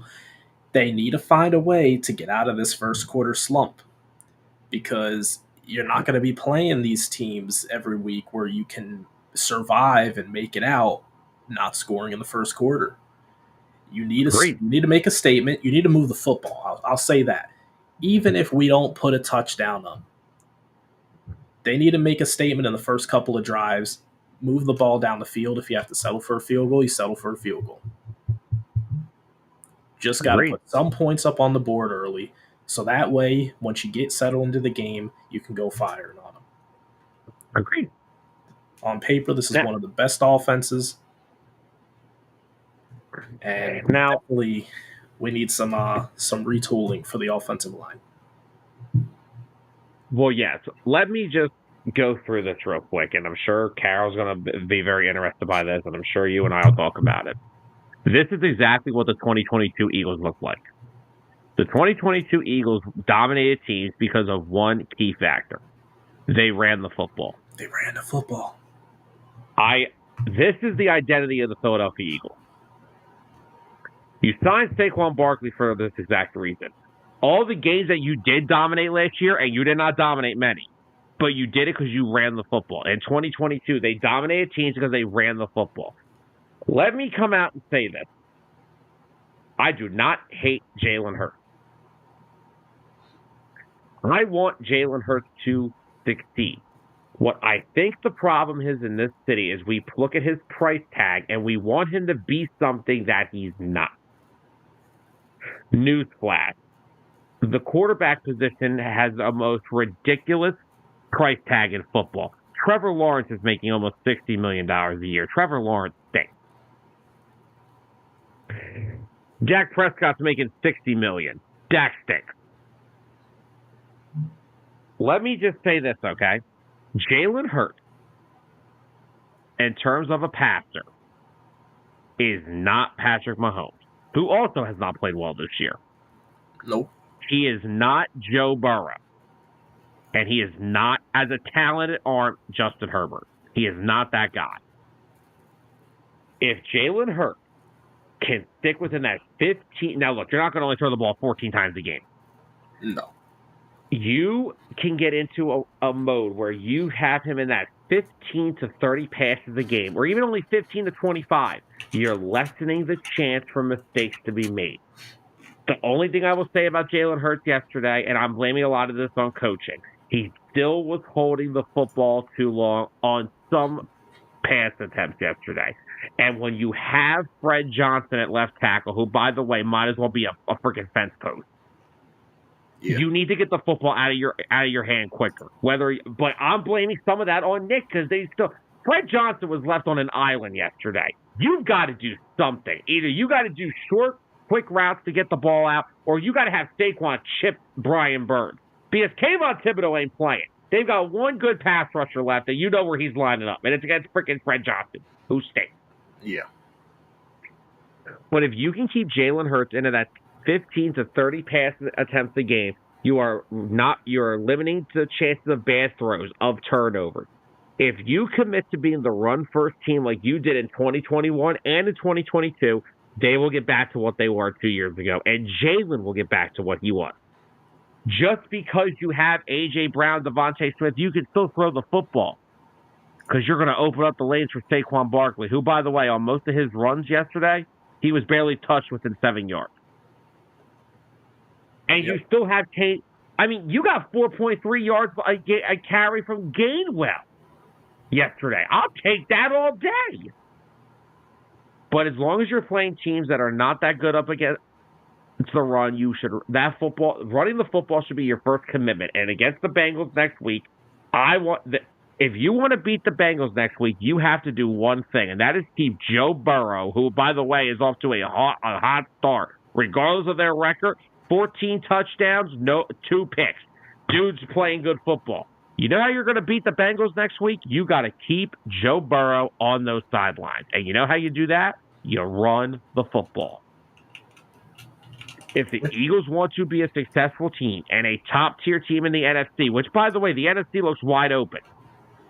Now, you may have to get through some of the NFC North teams because they're all bludgeoning each other right now. But if the Eagles want to get to where they want to be, they have to commit to being a run-first football team. That's just my opinion.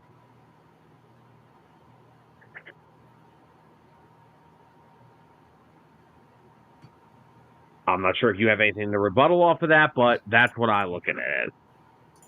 No, I think you hit it on the head there. You know, they have to take advantage of the weak point of the Bengals, which is their defense. Yeah. They can game plan to slow down Joe Burrow. What's Joe Burrow going to do? It's going to pop the top off on you. They're not going to run the football. Keep Jamar Chase in check. Don't worry about that. The rest of the game will flow. If they beat you, if they're moving down the field, it's going to have to be on short passes. They're going to be forced to get yards after the catch. Now, I'm not sure if he's still watching, but Dennis did send me something right when the show started. Top highest graded Eagles for yesterday's game. A.J. Brown, number 1. Sidney Brown, number 2. Nakobe Dean at number 3. I thought Nakobe Dean played his best game as an Eagle yesterday. Saquon Barkley was number 4. And guess who number 5 has been? And guess he has been actually one of their highest ranked defenders through only 2 weeks of starting? Cooper DeJean. Wow. And Dennis is here, just so we know. So, look, you got Sidney Brown back healthy, and this secondary is just full of so many young studs, dude. It is. And Darius Slay played well yesterday, too. Got hurt, but he came back. He did. He came back, and he didn't look too shaken up. Okay, you know what? All right, Dennis, that doesn't mean he wasn't good. They all played well. Yeah. Hey, Reed could have had a interception if Yeah. it wasn't for. Yeah, Reed had a pick if Jalen Carter knew how to stay on side. But guess what? Outside of that, Jalen Carter 2 sacks. Like, the pass rush is finally starting to hit home. No pun intended. Now they're Dennis, two I'm not beat up having this argument offensive with you. lines. But They're 2 beat up again, lines, but yes, but you're supposed to do this. you are. You gotta take what you get against the teams.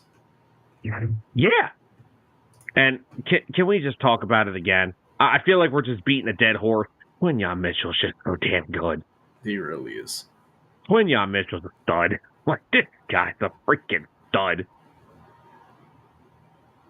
I just don't see how this kid's not going to. This kid may be a Pro Bowler in his first year. I wouldn't be surprised. Like, this kid is a stud.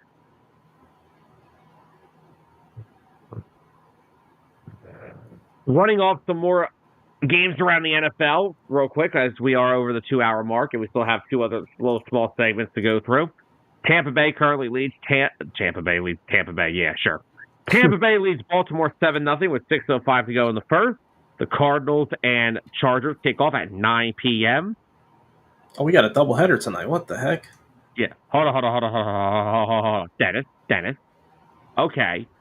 Yes, that's fine. I understand that work. All right. Here we go again. And we got to start. All right. You don't. No. Okay. I got this. All right. Sam's got this. I got numbers. All right. 28 defensive backs have been targeted at least 33 times this season. Quinyon Mitchell is number 1 out of those 28 in passer rating allowed. Quinyon Mitchell yesterday allowed 2 catches for 15 yards with a 47.9 rating when targeted. Stud. Yeah. That's a stud. That's a bona fide stud that we haven't had in our secondary in a long time. Mm-hmm. Especially drafted one. Well, Sam, you heard him. Respect your elders. Dennis, that's the problem with football fans, not just the Philadelphia Eagles fans, but football fans in general. They think if you're not getting interceptions, you're not good. Newsflash. Someone who had led the league in interceptions a few years back, his name is Diggs on the count. What's his first name? I can't remember his first name. Trayvon Diggs. He gets a lot of interceptions, doesn't he? You know what I also see happening to him? I see him getting burnt like a toaster. So yeah, 6 interceptions might be nice and all, but I'd rather the receiver not get the ball and not score a touchdown rather than having 6 interceptions in a season. Thank you, Carol. Have a great rest of your week. Thanks for tuning in with us tonight. Have a good night. But that guy, what was that guy that the Giants drafted? Malik Neighbors? Where was he yesterday? Where was he? Getting locked down? Lockdown Central.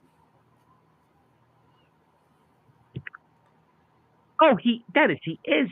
We get that. But just because a guy doesn't get, I want interception. But you know what the funny thing is? Hold on. You want interception, but you hate the guy that leads the team in that category. You hate the guy that leads the team in that category. The math isn't mathing. No, it's not. Come on, Dennis. Can't have it both ways. This ain't Burger King. Can't have it your way. Well, Burger King stinks anyway. Well, there goes that sponsorship. You know what they call Trayvon Diggs with all of his interceptions? Flame grilled. Flame grilled. There it is. Because that's what he looks like whenever he's wrong about one of his anticipation jumps on a pass. Really? Oh my God. Where is he a poor tackler? I don't know. because all I see him flying around the field tackling guys. That's what I saw last year.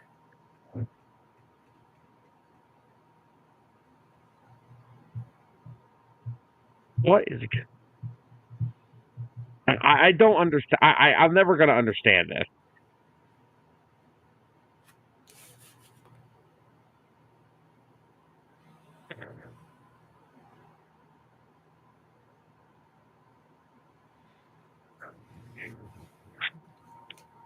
What? Dennis, he's looked fine the past 2 weeks. All right, a couple guys are cramping up in Tampa. Are you referring to the game in Tampa where like four Yes. other players left with the same problem? What are we doing? I got to hire a private investigator to do some deep digging to see what where the root of the hatred comes from with Dennis and Bree Blankenship. I feel like he knows him. I feel like he's done something to him. Oh my god. Anyway. Oh no. I hope Mike Evans comes back in this game. He after What that happened? touchdown catch, he was limping off the field. Oh, he's he's back always out there. limping. He's all right. You're right. He's always limping.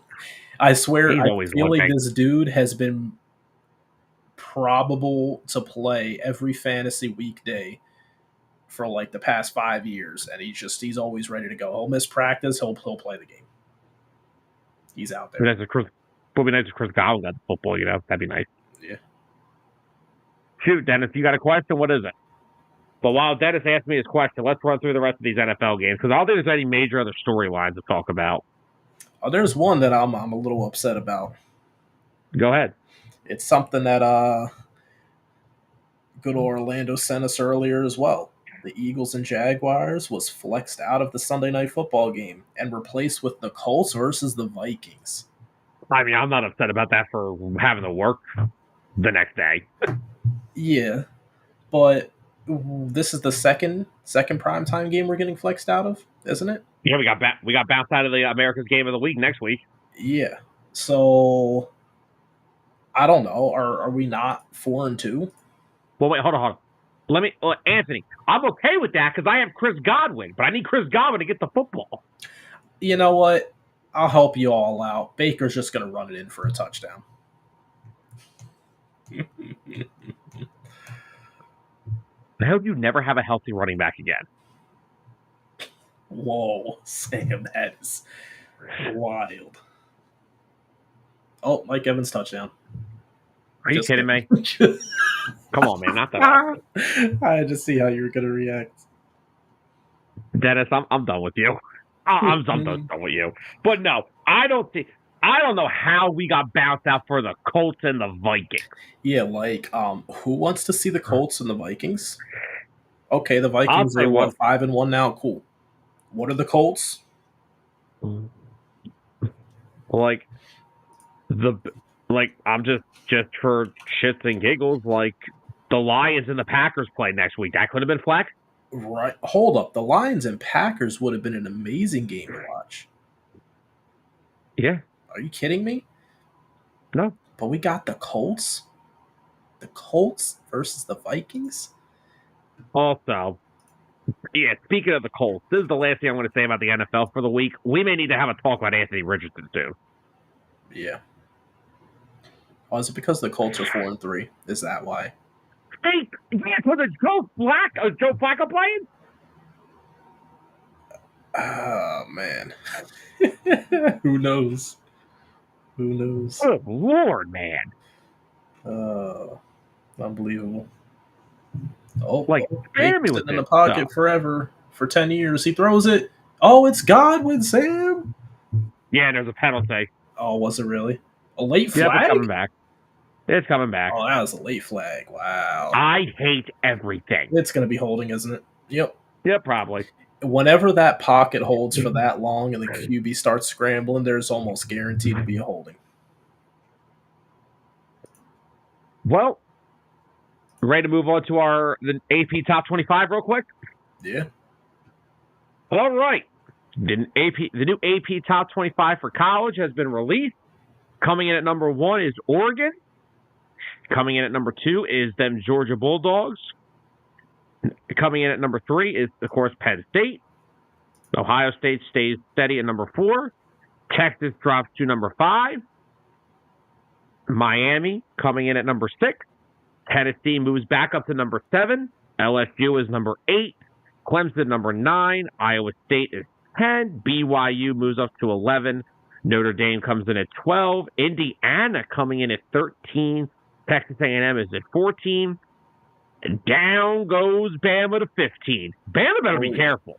They better. One more loss, they're not getting in. I'll tell you that right now. One more loss, they're not getting in. Mm-hmm.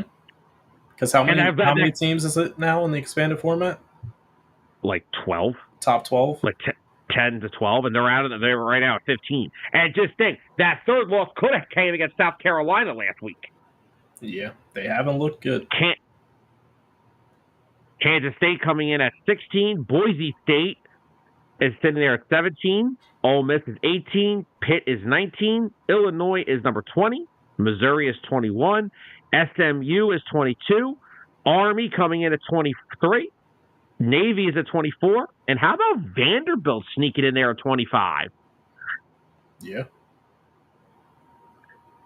Georgia utterly dominated Texas. I hate to say it. And it was a game where Carson Beck did not play good at all. Carson Beck with 3 picks. Yeah. But Georgia dominated a good Texas offensive line. They did. Yeah, Anthony, they're both in the top 25, Army and Navy. It's crazy. Also,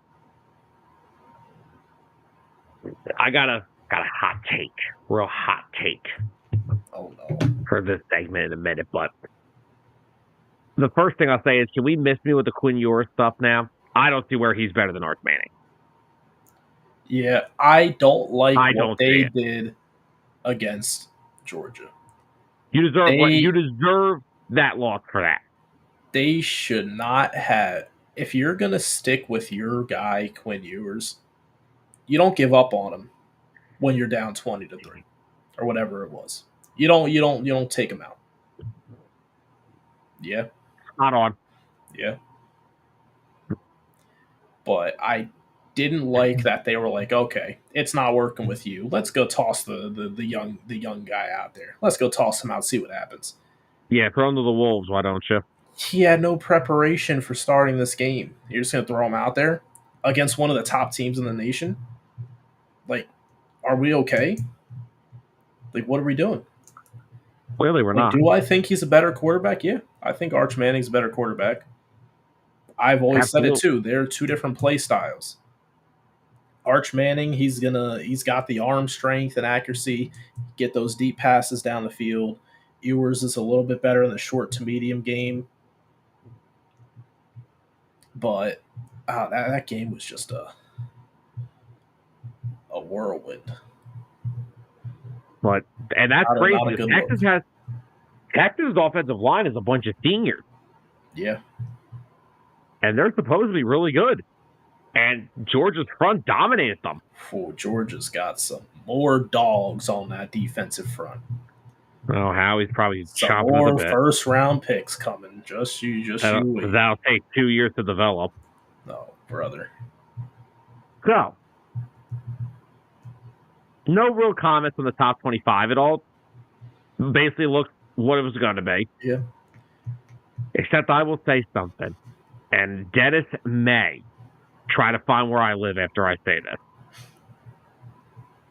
But I'm going to say it because I freaking believe it.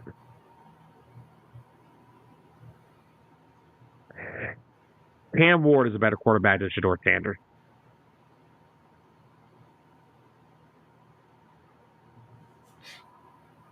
Okay? 100% agree. Miss me with Deion's kick. Okay? Cam Ward this year. Well, first of all, he's coming off an insane performance against Louisville. 21-32. Right? Yeah. 319 yards, 4 touchdowns, no picks. He also ran 7 times for 29 yards. I will Cam say, Ward go ahead. I think it's a 2-man race right now for the Heisman. I think it's Cam Ward and Ashton Gianti. You don't think Travis Hunter's in there? I think he falls out because he's hurt. That is true. He got hurt on Saturday, and I don't know if it's going to linger. And if he's going to miss a few weeks, he's out of the combo. Oh yeah. Honestly, even if he misses 1 week, he might be out of the combo. But like, if you look at this, so here's where I was at with this, right? So Cam Ward, 69% completion percentage, 183.5 rating, 2,538 yards. It's averaging 363 passing yards a game, 24 touchdowns, 5 interceptions. He's only carried the ball 35 times for 190 yards and 3 touchdowns. Now, that is where I thought Shedeur was actually better. I'm sitting there like, all right, maybe I'm wrong. Maybe Shedeur's just really good. He's a good runner. But so Shedeur this year, all right, so he's at a higher completion percentage. Maybe that's because he checks down. He has to check down more because his offensive line sucks, but I still don't think he's better. 161.6 rating, 2,268 yards, averaging only 324 a game, 19 touchdowns, 6 interceptions.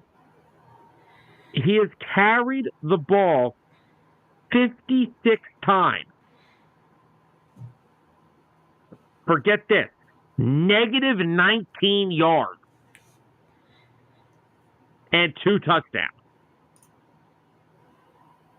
How do you have negative 19 yards on 50? How do you have negative 19 yards on 56 carries? Sam, your mic cut out. Can you not hear me at all?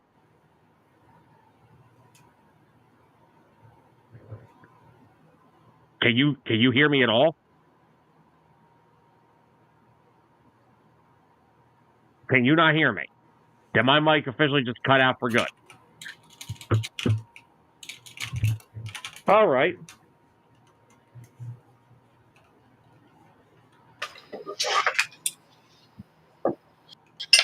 All right. Can you hear me now? Uh-oh. Did my mic literally just cut out? Is this? Is it you or is it me? I unplugged my mic.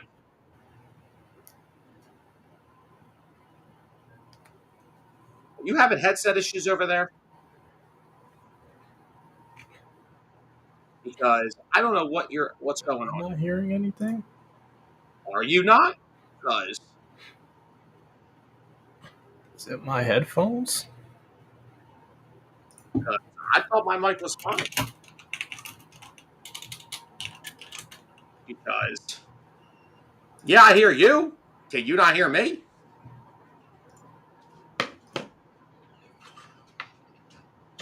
Great. Frick, you got mic cut out. Audio issues in the middle of the show. Now do you hear me? All right, we are having some major technical difficulties over here at 609 Sports Talk. We apologize for these problems.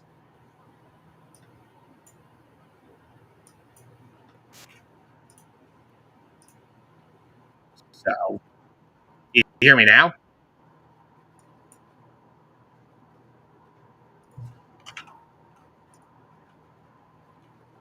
Okay, this is embarrassing.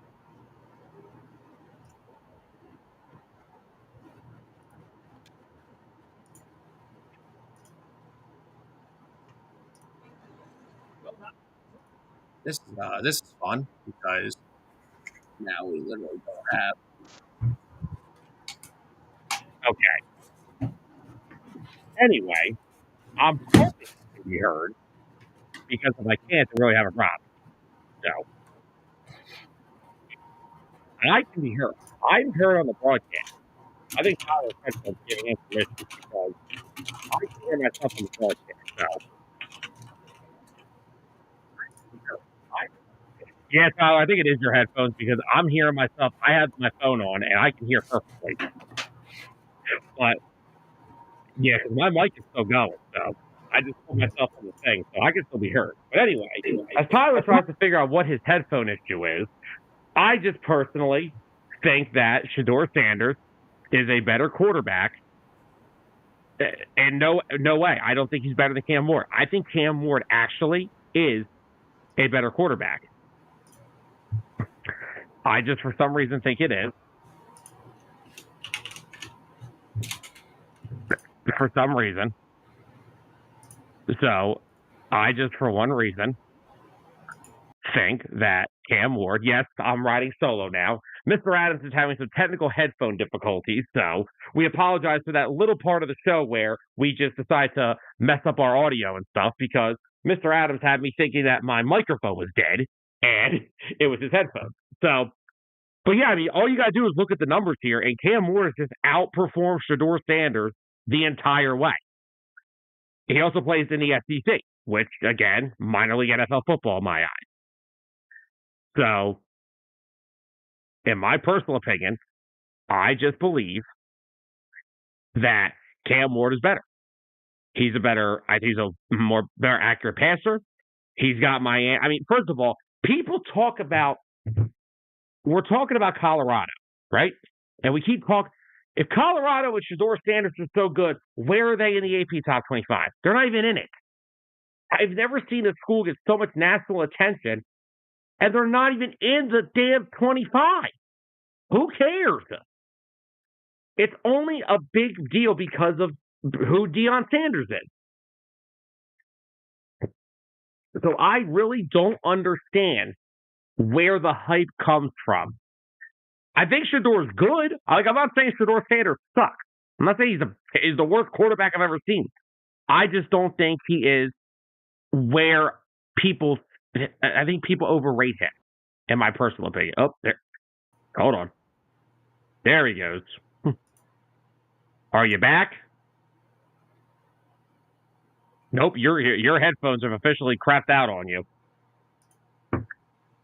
Your headphones have officially crapped out on you because I can hear. I'm talked perfectly fine, and I've checked the stream. It's not me. I was gonna say my mic better not be giving me issues. I ain't got time for more microphone issues. But either way, I will say that Shedeur Sanders is not that guy. I think people just put him in this ridiculous form where he's Deion's son. Yes, he's a talented quarterback. I will say that. But he is not. I just don't see him being the quarterback in the NFL that people think.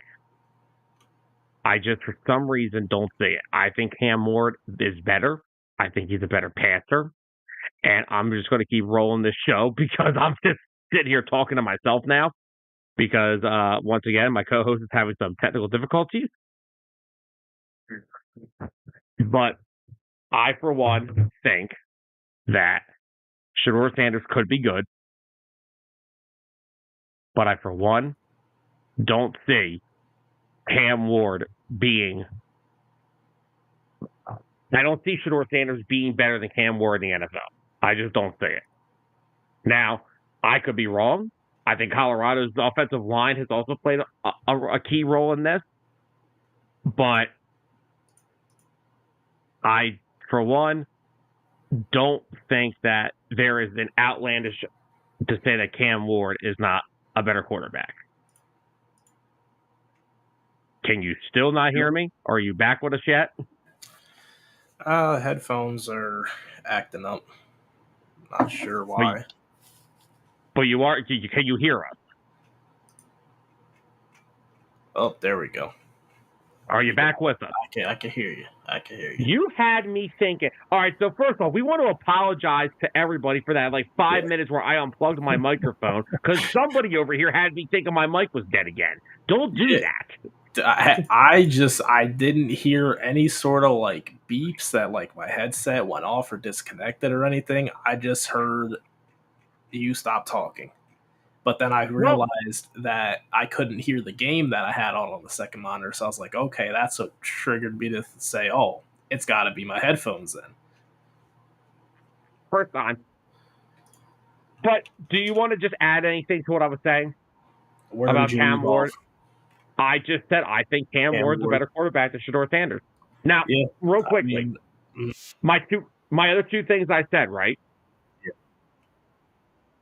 Colorado's offensive line stinks. Yeah. I get that. But why does a school get so much praise that can't even crack the top 25? Yeah, I have no idea. I don't care who Deion Sanders is. Answer me this. Currently, the betting odds for the Heisman favorite, as per FanDuel, Okay. Shadur Sanders isn't even on that list.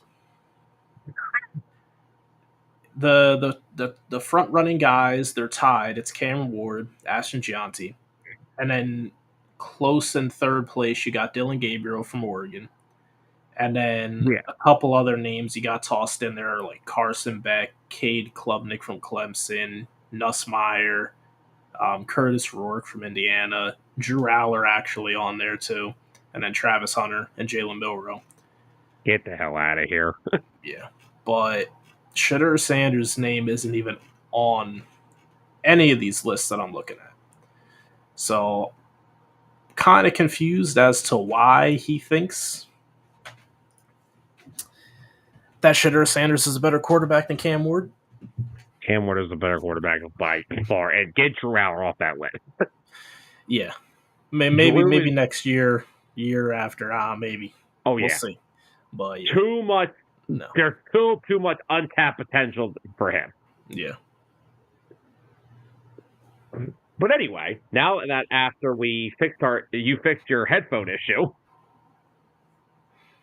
like you had me unplugging my microphone and everything. You had me losing my mind. Mr. Adams, are you ready? Because it is time for our closing segment of tonight, and it's time to go live from the pitch. Of course, everyone knows this is our soccer segment for the show. Every time there is some soccer news regarding some type of tournament or anything like that. This week's talk is about the U.S. men's national team, who had a couple friendly games last week, Mr. Adams. Yep. And I will let you kick this off. But first off, I did say before we started from the pitch, I had some breaking news. And that breaking news would be that I would like to announce that somebody that has a lovely background, of course made by our friend over the Dueling Aces, George G., has turned me into a soccer head. So thank you very much, Mr. Adams. You're welcome. But now, the field is yours. The pitch is mine. The pitch is yours. Start us off. So, over the last couple of weeks, it was a couple of friendly games under the new head coach. And the first one went pretty well. He put together a roster. You know, he had Christian Pulisic out there, the U.S. Golden Boy. And the team wasn't at its fullest strength. You know, there's a few of the top players who are out. They're hurt, recovering from injury. But there is some good news that goes along with that as well. So, in the two friendly games, they beat Panama 2-0, and they lost to Mexico 2-0 as well. In the game against Mexico, they were very shorthanded. They didn't have a lot of their top guys, and it showed out there. There wasn't the same explosiveness that you did see against Panama. But just some things to keep in mind with looming tournament. Oh, he dropped it. Baker just wound up a big pass to Mike Evans. Oh, he's grabbing his hamstring. Oh, no. I don't think Evans is making it out of this game. Oh, yeah, he looks like he's in pain. That's not good. But let me get back on track here. So we have some players returning with this looming tournament coming up in November. It's the CONCACAF Nations League Cup. And we have my favorite player, Tyler Adams. He was just deemed fit to return after having back surgery in July. So he returned to his club to start playing to get the rust off. And he says that he's ready to go. And so he'll make a return to the national scene. And we're also hopefully expecting to get some striker help back with us missing our top striker, Florian Balogun. He's a really talented player that we just got, I would say, over the last year, because he has a dual citizenship for here in England, and England said if you come with us, you're going to be on the bench. So he decided to play for the U.S., and I'm very happy about that. And then we're also going to be getting back another winger, Timothy Weah. He's another guy suffering from an ankle injury, and he's currently overplaying in the Italian league. So there's a lot to look forward to in the next coming months. And, as the U.S. team gears up for the 2026 World Cup, to hopefully make a name for themselves and to not be a disappointment as the host country. Yeah. Now, again, we were talking about it. The Mexico game, they were shorthanded. McKinney wasn't playing. Pulisic went back to his club. They were shorthanded against Mexico, and Mexico took full advantage of that. Yeah. But I was really intrigued. Now, you said even with Panama, they weren't at full strength, but they were at more strength than they were against Mexico. Mm-hmm. Panama never looked like they had a chance. But Panama, funny enough, was actually the team that just knocked us out of the tournament over the summer. Exactly. We had to beat them to make it out of the group stage, and we dropped the game to them and lost. And that resulted in us not even making it out of the group stage. And what did we say when we talked about the men's national team prior to these two friendly games? The one thing I've been saying is it's a work in progress. Yes. But my biggest takeaway with the U.S. men's national team is it's not aggressive. It's always freaking let's try to score a goal and then let's get conservative. They were on the attack from the opening freaking minute. Yep. Exactly. Like they scored to make it 1-0. They could have easily scored, in my opinion, from what I saw, they could have scored 6 goals against Panama if they wanted to. They had a lot of scoring opportunities. They did. Yeah. And I didn't see that from them in the past. That was the most aggressive I've seen the men's national team play in a long time. And I really, and not to mention Turner, their goalkeeper, he's pretty damn good. He's pretty damn good. I hope he one against Mexico, man. Yeah. Just damn fingertips, man. Yeah. I hope he gets to start for his club here soon, or if not, hopefully he transfers to another team that'll let him start. Because he actually is a talented goalkeeper. He is. Oh my God, Panama had like a rebound chance that he. Yeah, he had a double save. It was beautiful. Yeah. Got down, made the stop, repositioned himself, got down again for the other stop. And also some other things almost forgot as well. They're going to be getting some more defensive help. They're intercepted in the end zone. Damn it, Baker. You're not helping me right now, buddy. It doesn't help me at all. Oh, man. But yeah, so they're starting right back. They should be getting him back soon. He was also out injured. So as you can see, the team's a little banged up. But, over the next few months, they're going to get a chance to retool, give the new coach a chance to, really see what everyone's made of, put together the best team. He had to put this team together in like about under a month for these friendly games. So he didn't have much to work with. And especially with not having his full talent pool to dip into, he wasn't able to really work his magic. Oh, wait. That does help me. I forgot I have the Ravens defense. You crumb. Who was the one kid that played both these games? Robertson? I forget his... Aronson. I forgot his freaking... I think that's who you're talking about, Aronson. I thought his name was Robertson. I swore his name was Robertson. Oh, Anthony Robinson. Yes, him. Anthony Robinson. The left back. Yeah. He's a good left back. He is like their Iron Man. He plays like the whole damn match. He does, and he covers a lot of field. Like he's up and down the whole left side of that field. Their transition from field to field, from defense to offense, he does it better than anybody on that team. He's fast. And they struggle with that so bad last time I watched them. Yeah. They seemed like they had no acceleration. No jump in them. Nothing. So. And the 2 goals against Panama, they were just pretty. They were both beautiful passes. Yeah, they were. And if they are close to full strength come November, they're going to be in a really good shot. It's a good spot. there's potential there. Yep.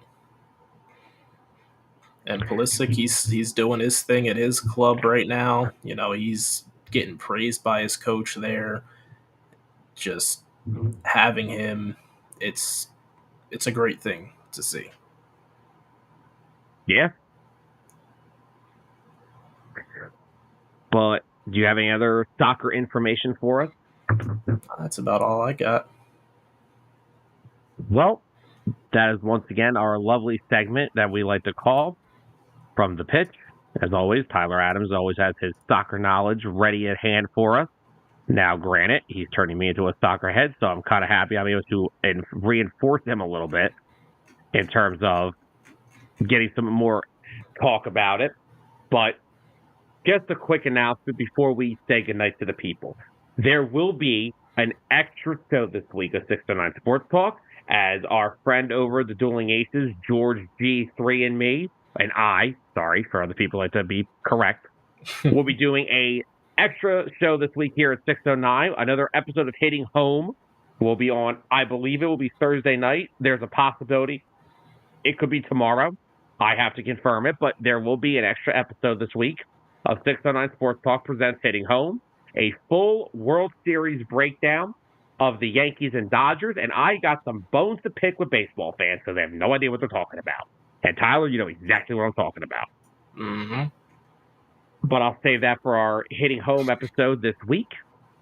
In terms of tonight's show, I don't really have anything else to talk about, Mr. Adams. That's about all I got. A very entertaining episode, another 2 hour and 40-minute banger. Basketball, football, soccer.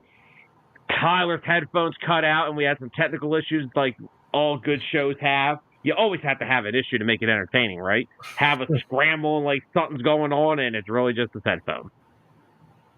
So, but anyway, we want to thank everybody for joining us tonight. We want to thank everyone who commented in with us tonight. Carol, Anthony, Dennis, Georgie, Clint, Matt. We want to thank everybody for jumping in with us tonight. We had a blast talking with all of you. As Lee said, extra episode will be out either tomorrow or Thursday. You'll get the confirmation from me on Facebook. So if you're not on my Facebook, you won't know. But when you see the live notification, you will know. So we want to thank everybody for joining us tonight. We hope you guys have a safe rest of your Monday. And we will see you guys back here next week. So for Tyler Adams, I'm Sam Nelson. Good night, everybody.